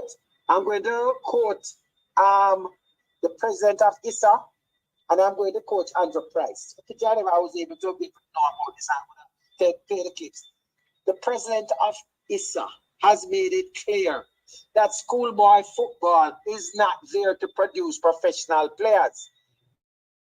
Andrew Price also made it clear in a meeting that school, you know, if you want to provide good players are not developed in school, they are developed by clubs. And these are two gentlemen, one is a coach, one is a prominent sports administrator. They know what they are saying. You're not getting what, look here, schools do not, they develop them to a certain extent for a small period, right?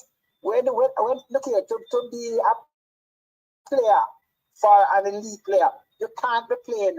How many matches, by the way? Question. 20 odd match. 20 how many matches did say China play this season? 24. 19 plus 24. 19 plus 3. 19 plus 3. Okay, hold on now. Final, hold on now. Final, semi. Listen now. 19, Dexter Cohen, which school does he play for? Denby. How many matches did Denby play this season? Denby play next match and little bit. Did they even play 12 matches? Nothing them come out of the group. Huh? Nothing them come out of the group. And even come out of the group at around 9. No, but that's what I'm telling you. So I'm going to use that as an example. So them play 8 in the Denby group. has done. Sorry? So you play 8 in some teams play 8 in them group. Like Clarendon play 8 matches in them group. So no, I'm just telling you. Basically, they play less than half their amount. Yeah, less than. Clarendon would have played. And even the amount of matches that Clarendon has played, that's the end of it for them. Okay? So how many now? Let's look at it now. And this is against basically mediocre opposition, to say the least. Because none of the opposition that they're going to be going up against have any great confidence for some of the elite players. Right? Because the thing that you saw yesterday against Mona, with a 19-year-old going through and cutting through like a hot knife. Come on, it's a big youth, a big man. It's a big man against some little boys. You understand? So I'm just saying this to make you understand that a lot of the players, like a Dunstan Cohen, if he was at a fair club, his development would be stunted after a while. You understand? I'm just using him as one example. Then now you have some of them at Clarendon that some of them might go and play for, say, a club, and some of them might not. Some of them that are even attached to a club might go back to the club and they're not getting any play time. So the development is started again. So we have to look at it. They have to, after a certain stage, make a choice what they are going to be doing. Schoolboy football is good to a certain level. After a certain time, it cannot help you to develop if you want to play professionally. It cannot. Well, let me ask you a question. Explain to me what causes a player to be properly developed at a professional level. Okay, first thing, I'm going to go back to, this is something that a lot of the Brazilians have come here and told you, that the amount of minutes that players get on the pitch is essential, and the quality of opposition that they play against. So when you look at the amount of minutes that say these guys in schoolboy competitions are playing and against mediocre, right? Mediocre opposition. You understand? Because when you have a school, the school have to work with who's there. It's not like say they can do like a club and bring in the best goalkeeper and the best. So a lot of the guys want to keep on saying that they're not supposed to even be in the goal, but they don't have a choice. You understand? Some of these guys are the fat kid that nobody never wants, and they say put him in the goal, and then it just goes on, and he's there. You understand? So we have to look at what is being done. It can't work that way. You understand? It cannot work. Right? Schools do it. It's, by the way, it is said schoolboy football is not a professional sport. It is not at all in any form or way, right? The president of ISA has made that clear. Okay? It might get sponsorship because we here are very attached to our schools, because in the past what happened is that our club system was developed, basically wasn't developed properly. It wasn't. And this guy, I think they had made a suggestion. I've made a suggestion of cutting down the amount of clubs, putting in certain criteria. And a lot of clubs push back and say, no, they can't do that. Jamaica has too many clubs for its size. You understand? It doesn't make sense. The best thing that could happen is that they cut back the amount of clubs and try to, I think, get the better players. Because you have some players now, in tier 2 that are in the 40s, and they are sometimes a better player on the team. Which, where are you going to hear that? Any other country, those people supposed to play some Sunday league football. We need to get past it now and look at what we're doing. We need to cut down the amount of clubs, right? Make sure, so that way now, the limited amount of funding can go further. Because if you have, say, 500 clubs, and you have, say, I just think you said $10 million, this is certainly down there that will fund it, right? It's not going to do that much, but if you cut down, and then now in a situation like that, only the best of the best players coming through, it will help. Schoolboy football, a 3-month competition cannot develop a player. You can't develop a player for 3 months. And worse, you have some players that is not even 3 months they get to play. They get to play for 6 weeks. How are you going to keep a player, like, as I said, a player that from Denby, that comes out after 8 matches? What happened to him? You understand? There has to be some other method, it is there. What the JFF might have to do is make it mandatory, just like how they suggest that the teams have a certain amount of players under 21, but the clubs might have them on the roster, but they're not even playing them. So what the JFF might have to do now is say that a certain amount of your match day squad must be under 21, and then after a while, it will force the clubs to automatically get younger. Because imagine if they had to say that, say 25% of your match day squad, right, must be under the age of 21. Once those players get older, right, and investment is made, the following year, after a while, when they pass that stage, that age, they reach 22, right, a lot of them are going to move into the senior team, automatically, because of the investment that the clubs were forced to make by having them in the match day squad.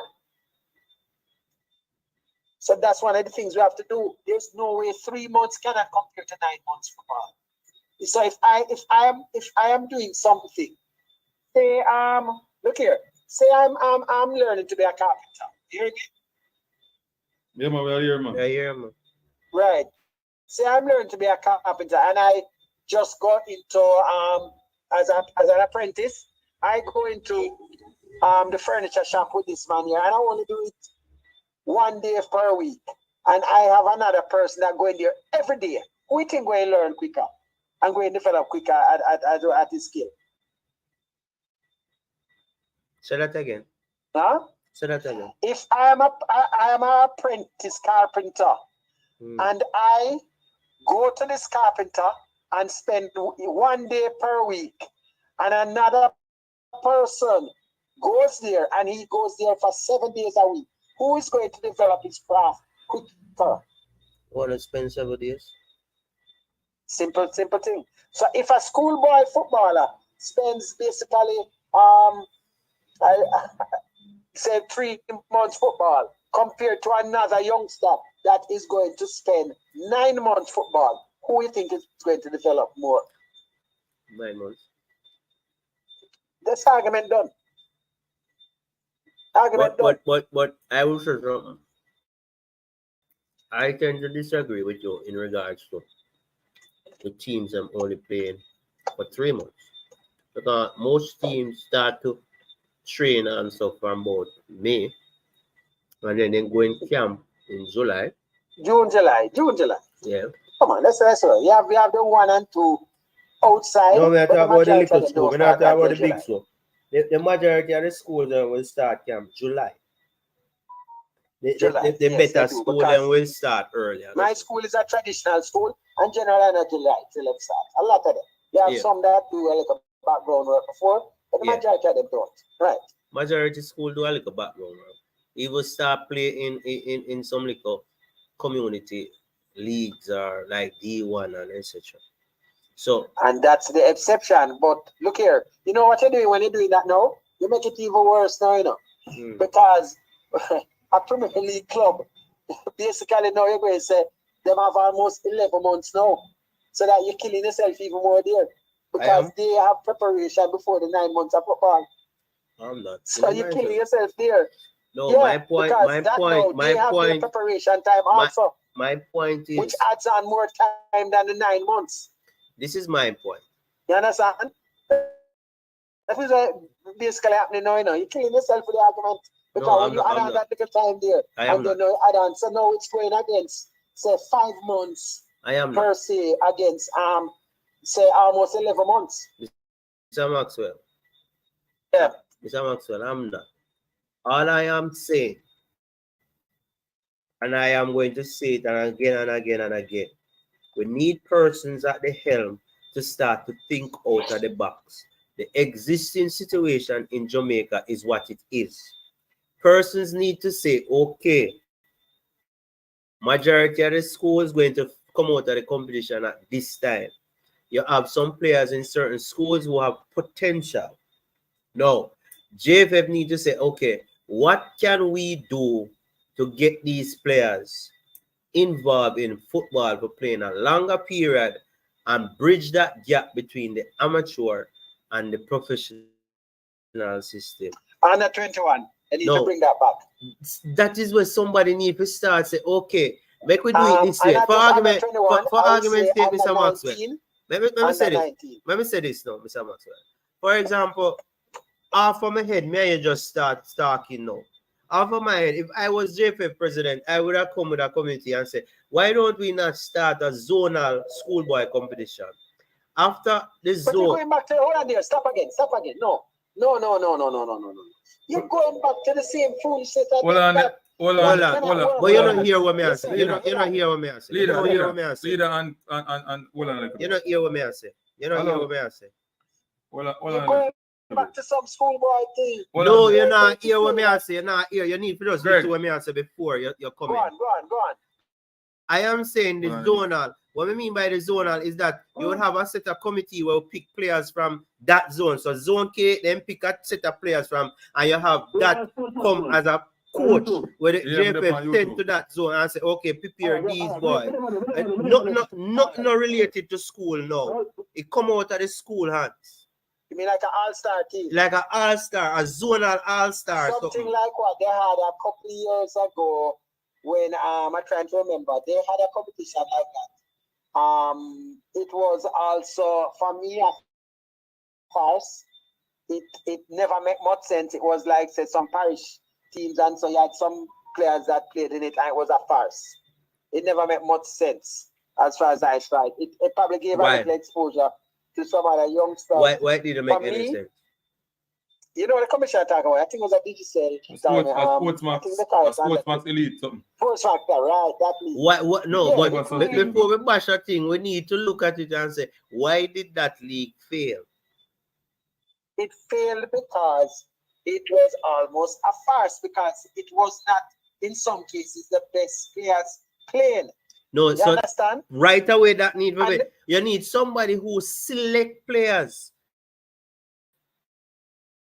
Who has no affiliation, and they select players. Okay, let me say something here. Okay, the JFF, I'm going to say something here now. The JFF, are you aware that there is going to be FIFA is sponsoring an academy at the Jamaica Football Federation? Are you aware of that? I am aware, but I will not say anything until I see that is done. When that is done, then I will say yes. Well, let me just continue. I also aware that this is something that is going to be residential. It's going to be basically also these young are going to be able to go away, play. It's going to, you understand? It's elite youngsters between the ages of 12 to 16 that are going to be there to try to make that difference with a set of youngsters within that age range. So you're going to have kids taken from, like, say, the better kids from, say, Cornwall College, all that sort of thing. That would have been, they have been scouted by some elite scouts already, right? And they have a list of names that they're going to be looking at, and some of them are going to be attached to that academy, okay? And they are going to be teaching them, right? So that out of that, it's expected that we will have, at least for the next under 17, under 15 or under 14, we will have a set of youngsters that would have been in training for almost straight from the year. You understand? So that is the initiative that the JFF is doing. And I think they are one of the few countries that FIFA is partnering with in this particular project. So that is one big thing that's happening. No, I can tell you. So they are doing that, right? So it's a suggestion, you know, read that. So they're going to have a select amount of the best players, right? And they're going to be putting them through that. So hopefully when these guys graduate from that academy, say at 17 or 18, they're going to be looking to go into a professional environment overseas. So that is something that is being done. And I'm not saying it as it's a if and but, it is a fact. I know that.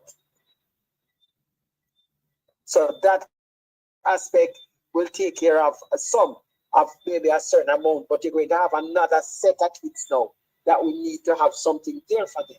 And that set of kids now, if anything is going to be done, they need to bring back something like the under 21, but I would say call it under 19 or something like that, because what we need are in under 20. Because the problem is that a lot of the kids that when they finish playing schoolboy football, how many of them actually get playing time?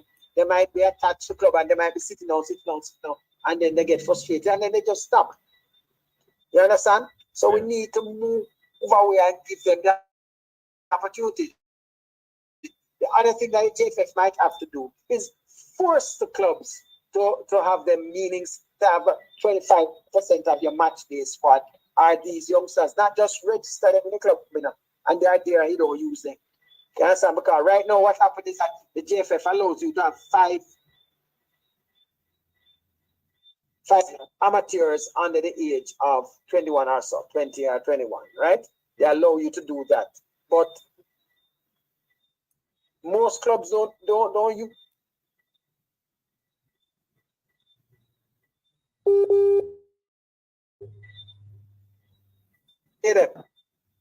You break up a while ago.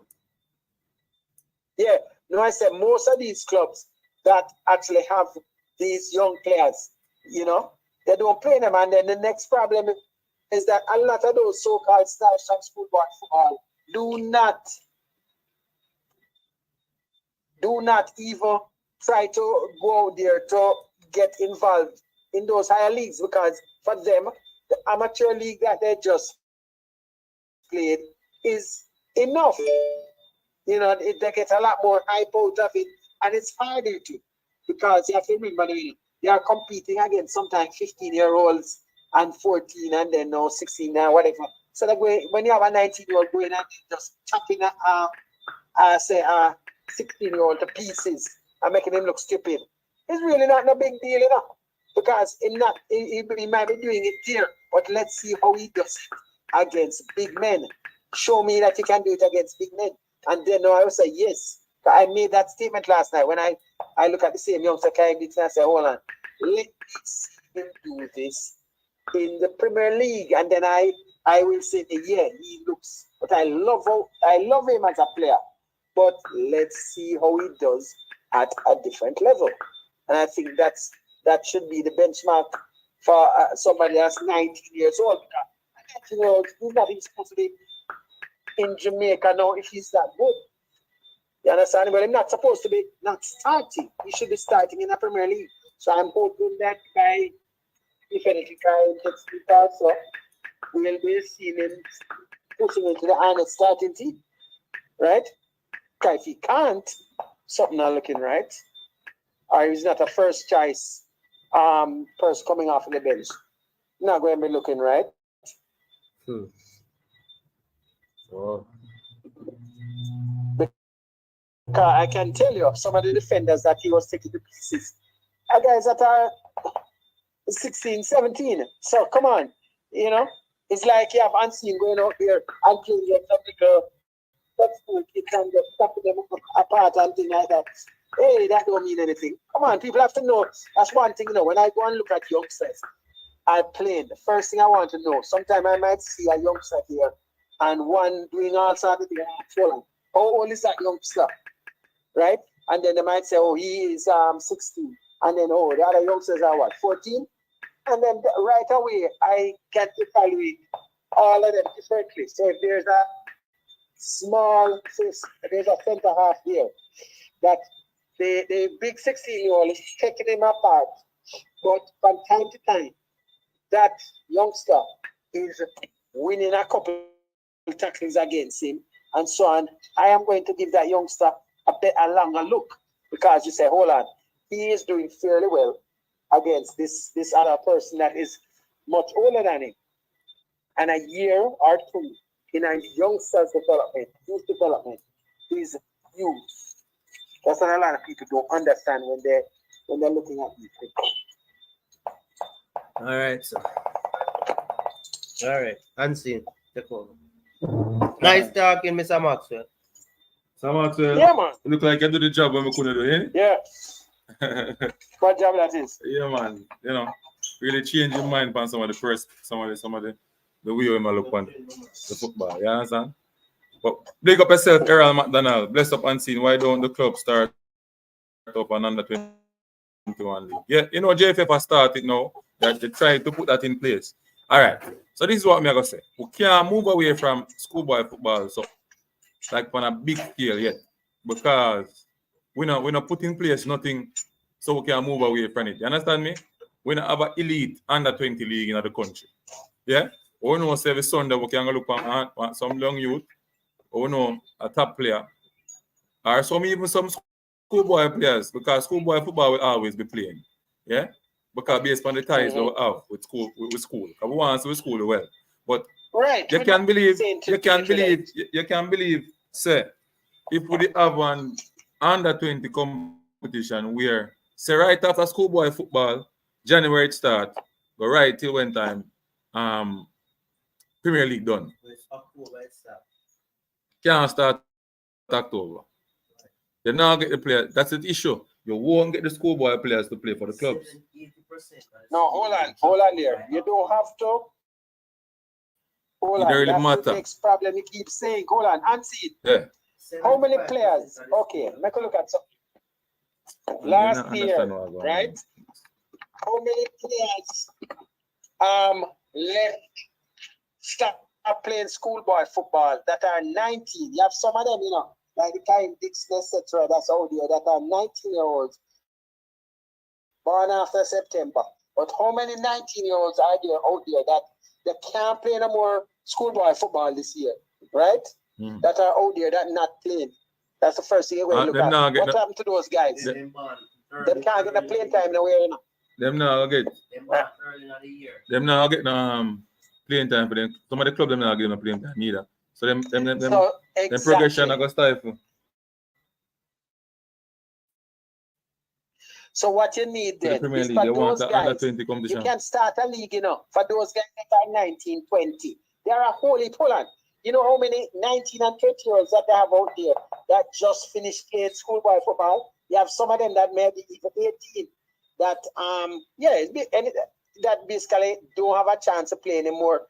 If you all of those 18, 19, and 20-year-olds out there that can't play schoolboy football this year, it's not a little amount. Yeah. You understand? And you'll be giving them an opportunity here now. You understand? And because it's a small, how many 18 and 19 and 20 year olds are there right now? A lot. Huh? A lot. A lot? No, in the Premier League right now. Why your question? No, how many 18, 19 and 20-year-olds are there in the Premier League club's registration right now? Each club, how many clubs has say 10? How many clubs no, have forget 10. How many clubs? We're not even use 10. How many clubs have an 18-year-old now? 18, 19, 20-year-olds in them roster. How many clubs do you think? Have at least 7. Have 7, 18, 19, 20-year-olds. Yes, 7 of them. But one. So out of all of the Premier League clubs, one club. That don't make no sense. So there's a problem. How many 18, 19, and 20-year-olds stop playing football? Maybe 2 from last year. Maybe 2. They're gonna see one team maybe having, maybe I don't know if they're gonna reach 7, but they're gonna have No, but I'm just saying. But it's still small. I'm saying now is the number is still small. So that is 7. So the amount of youngsters, right, that stop playing schoolboy football. If every year, because every time you hear them telling like saying, oh, these 7 players leaving this year or 8 players. So if almost every schoolboy team loses at least 7 players every year that cannot play back, 7 starting players from the team that can't play back. Say 5 of them might want to say go into professional sometime back. Say 3 now. Out of that 7 or 8. Right? 3 times how many schoolboy clubs there? How many schoolboy teams are? And how many schoolboy teams have in total? Yeah, how much have between that Faster Cup and Manco? Yeah, about But 18 and 30 are over in a Manning Cup. 18 at the Costa Cup and 30 at the Manning Cup. So we're talking about over 100, right? Yeah. So we could just work like 100 youngsters, 100 high school teams times, say 3 youngsters. That's 300 youngsters out there every year that finish, that could probably want to play at elite schoolboy football. 300, you know. Minimum 300 youngsters are out there each year. If you want to carry it on even more, say 200 every year, right? So between the last 2 years, there should be about 400 youngsters here now.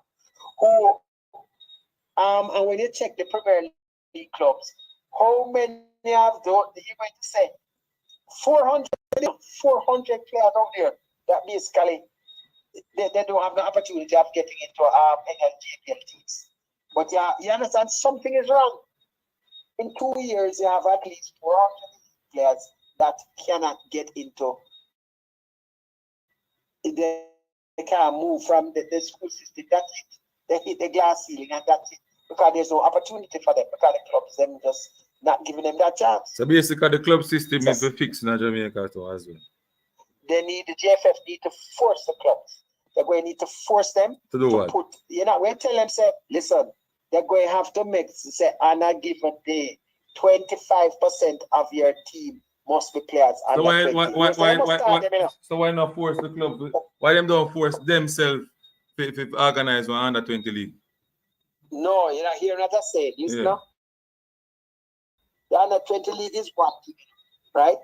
But you want them to also, you want to get them playing at an elite level because, look here, hold on. I don't like, I can use Dante quite easy because I hear him coming from a lesser school and don't go far, right? But I can tell you the trajectory of his development is going to move very, very fast. The more what he's doing, you know. I just hope that this is his last season for Denby. You understand? Because I can tell you, I expect a lot from that youngster in what I'm seeing.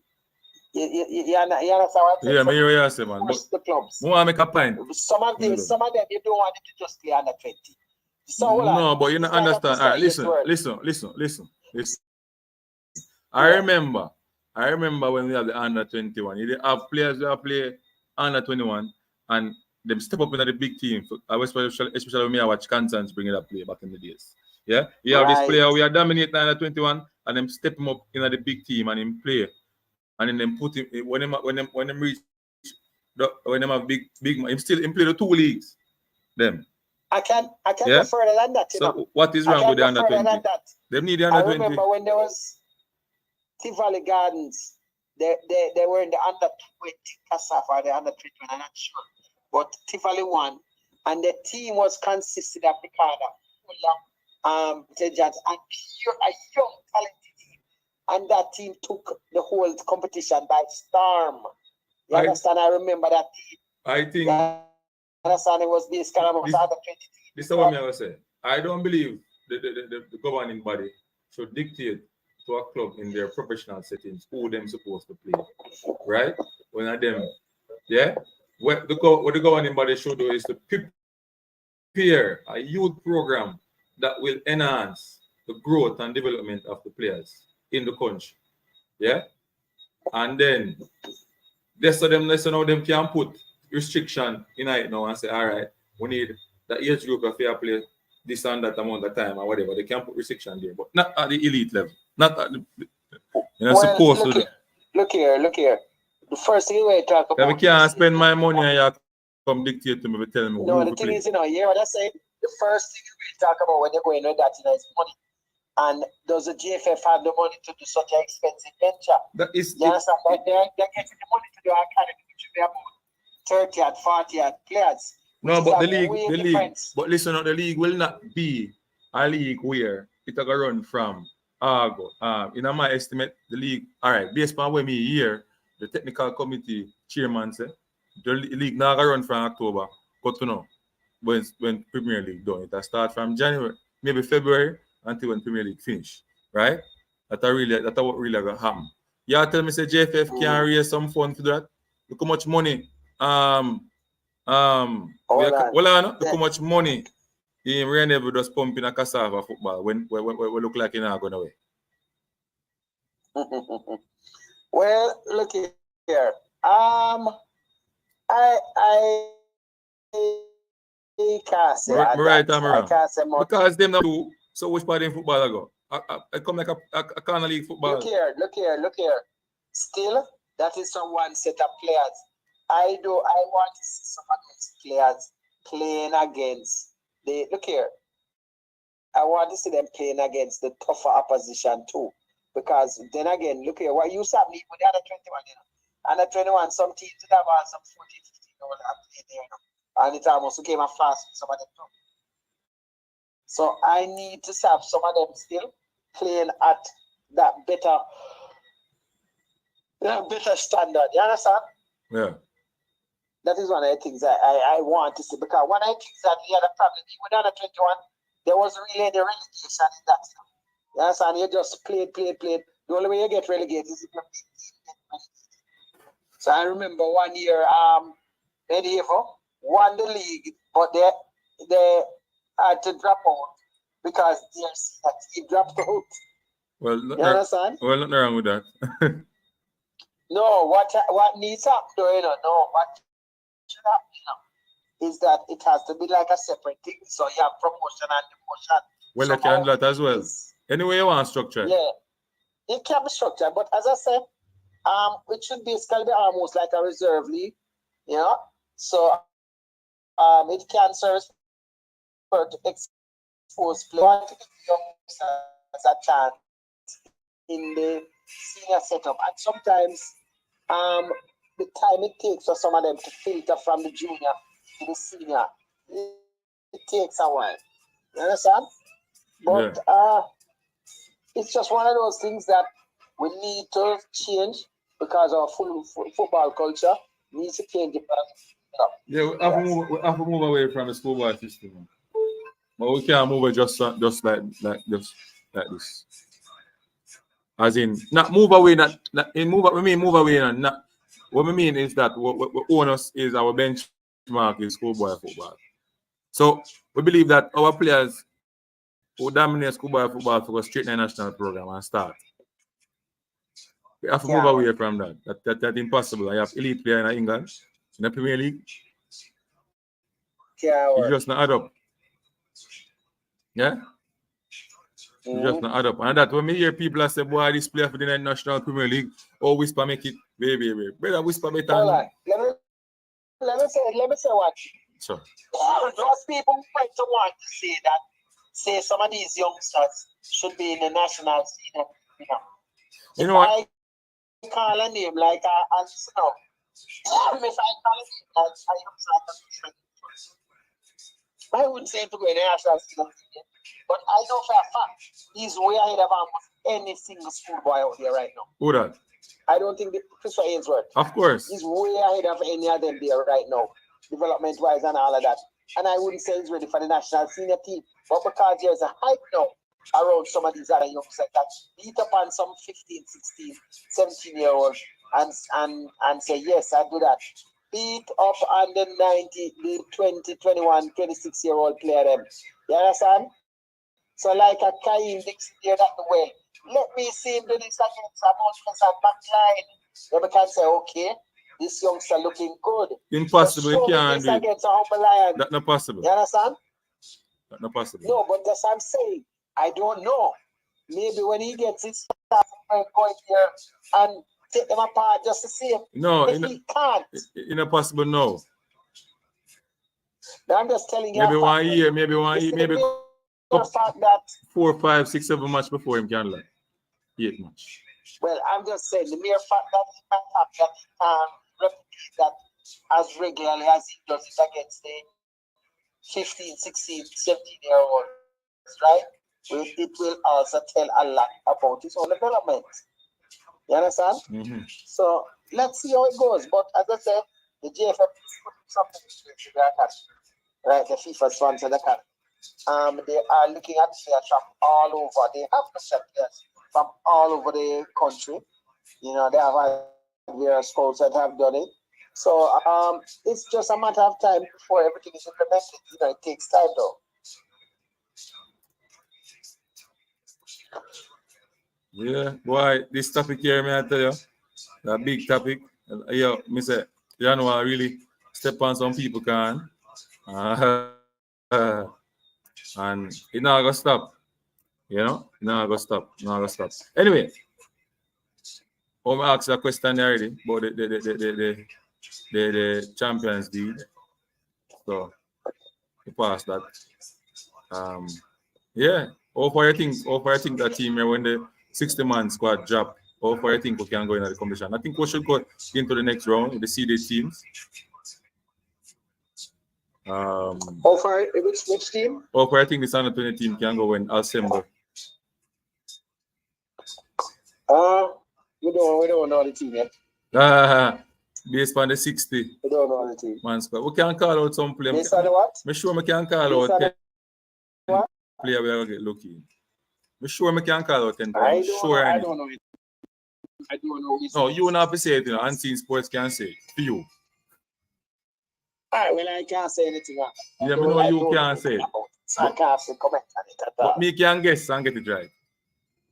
Well, you can guess. I can acknowledge if you're right. So I'm sure Blake will go there in that squad. I'm sure. I don't know. Yeah. You don't know. But I'm sure Blake will go in that squad. I'm sure the next player, the defender got there, we played under 20 last time. Don't remind me. Who? There's an next player from the under 20 team who can play back under 20 this year. Like the only ones that can play back is an attacker and Blake. Nobody else. Yeah. Only those two. Everybody else too old. Yeah.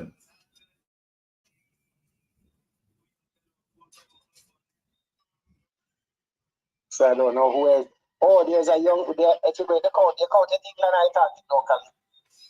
No man, me I say from the under 20 team, me go to. Oh. Well, and then we can go locally. We can tell some player will get lucky in. Well, maybe not make it to the final cut. That played with the under 21 the other day at the CSA games. I know you can throw him in the mix.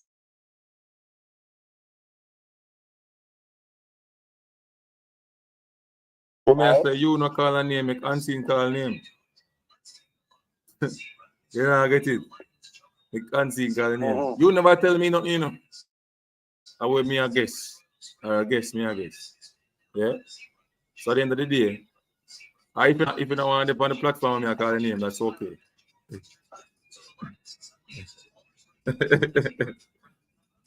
Yeah? Mm-hmm. Yeah? Well, I can't comment on that. Okay. So I don't think what me I say is, I know about Blake. I know about a couple Cavaliers players. Yeah. I know about maybe a couple CC players might make it as well. Couple Mona players gonna be in there as well. Yeah, so that basically it. Then no. Unseen, half a cut here because I call a company. No problem. Do you think? Yeah, man. Okay. All right. So people, there you have it.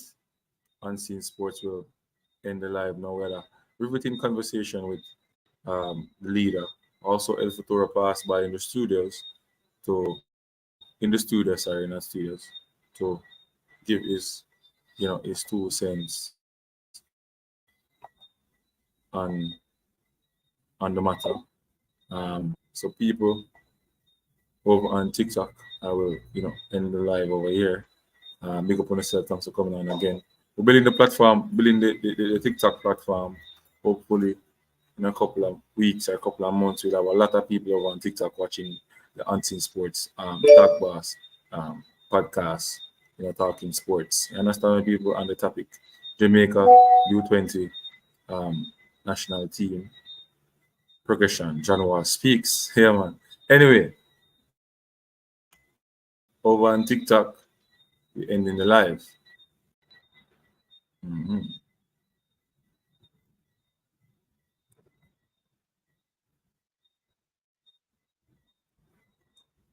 yeah, let us go back to the YouTube platform.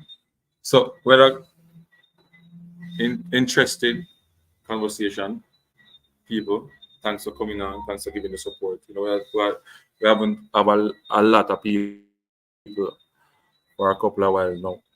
I don't know what is happening. I think the YouTube not really sending out my videos out to persons who have subscribed a lot. So and the football is kind of so yeah, people. So people, thanks again for joining and seeing sports is going to be out of here. All right.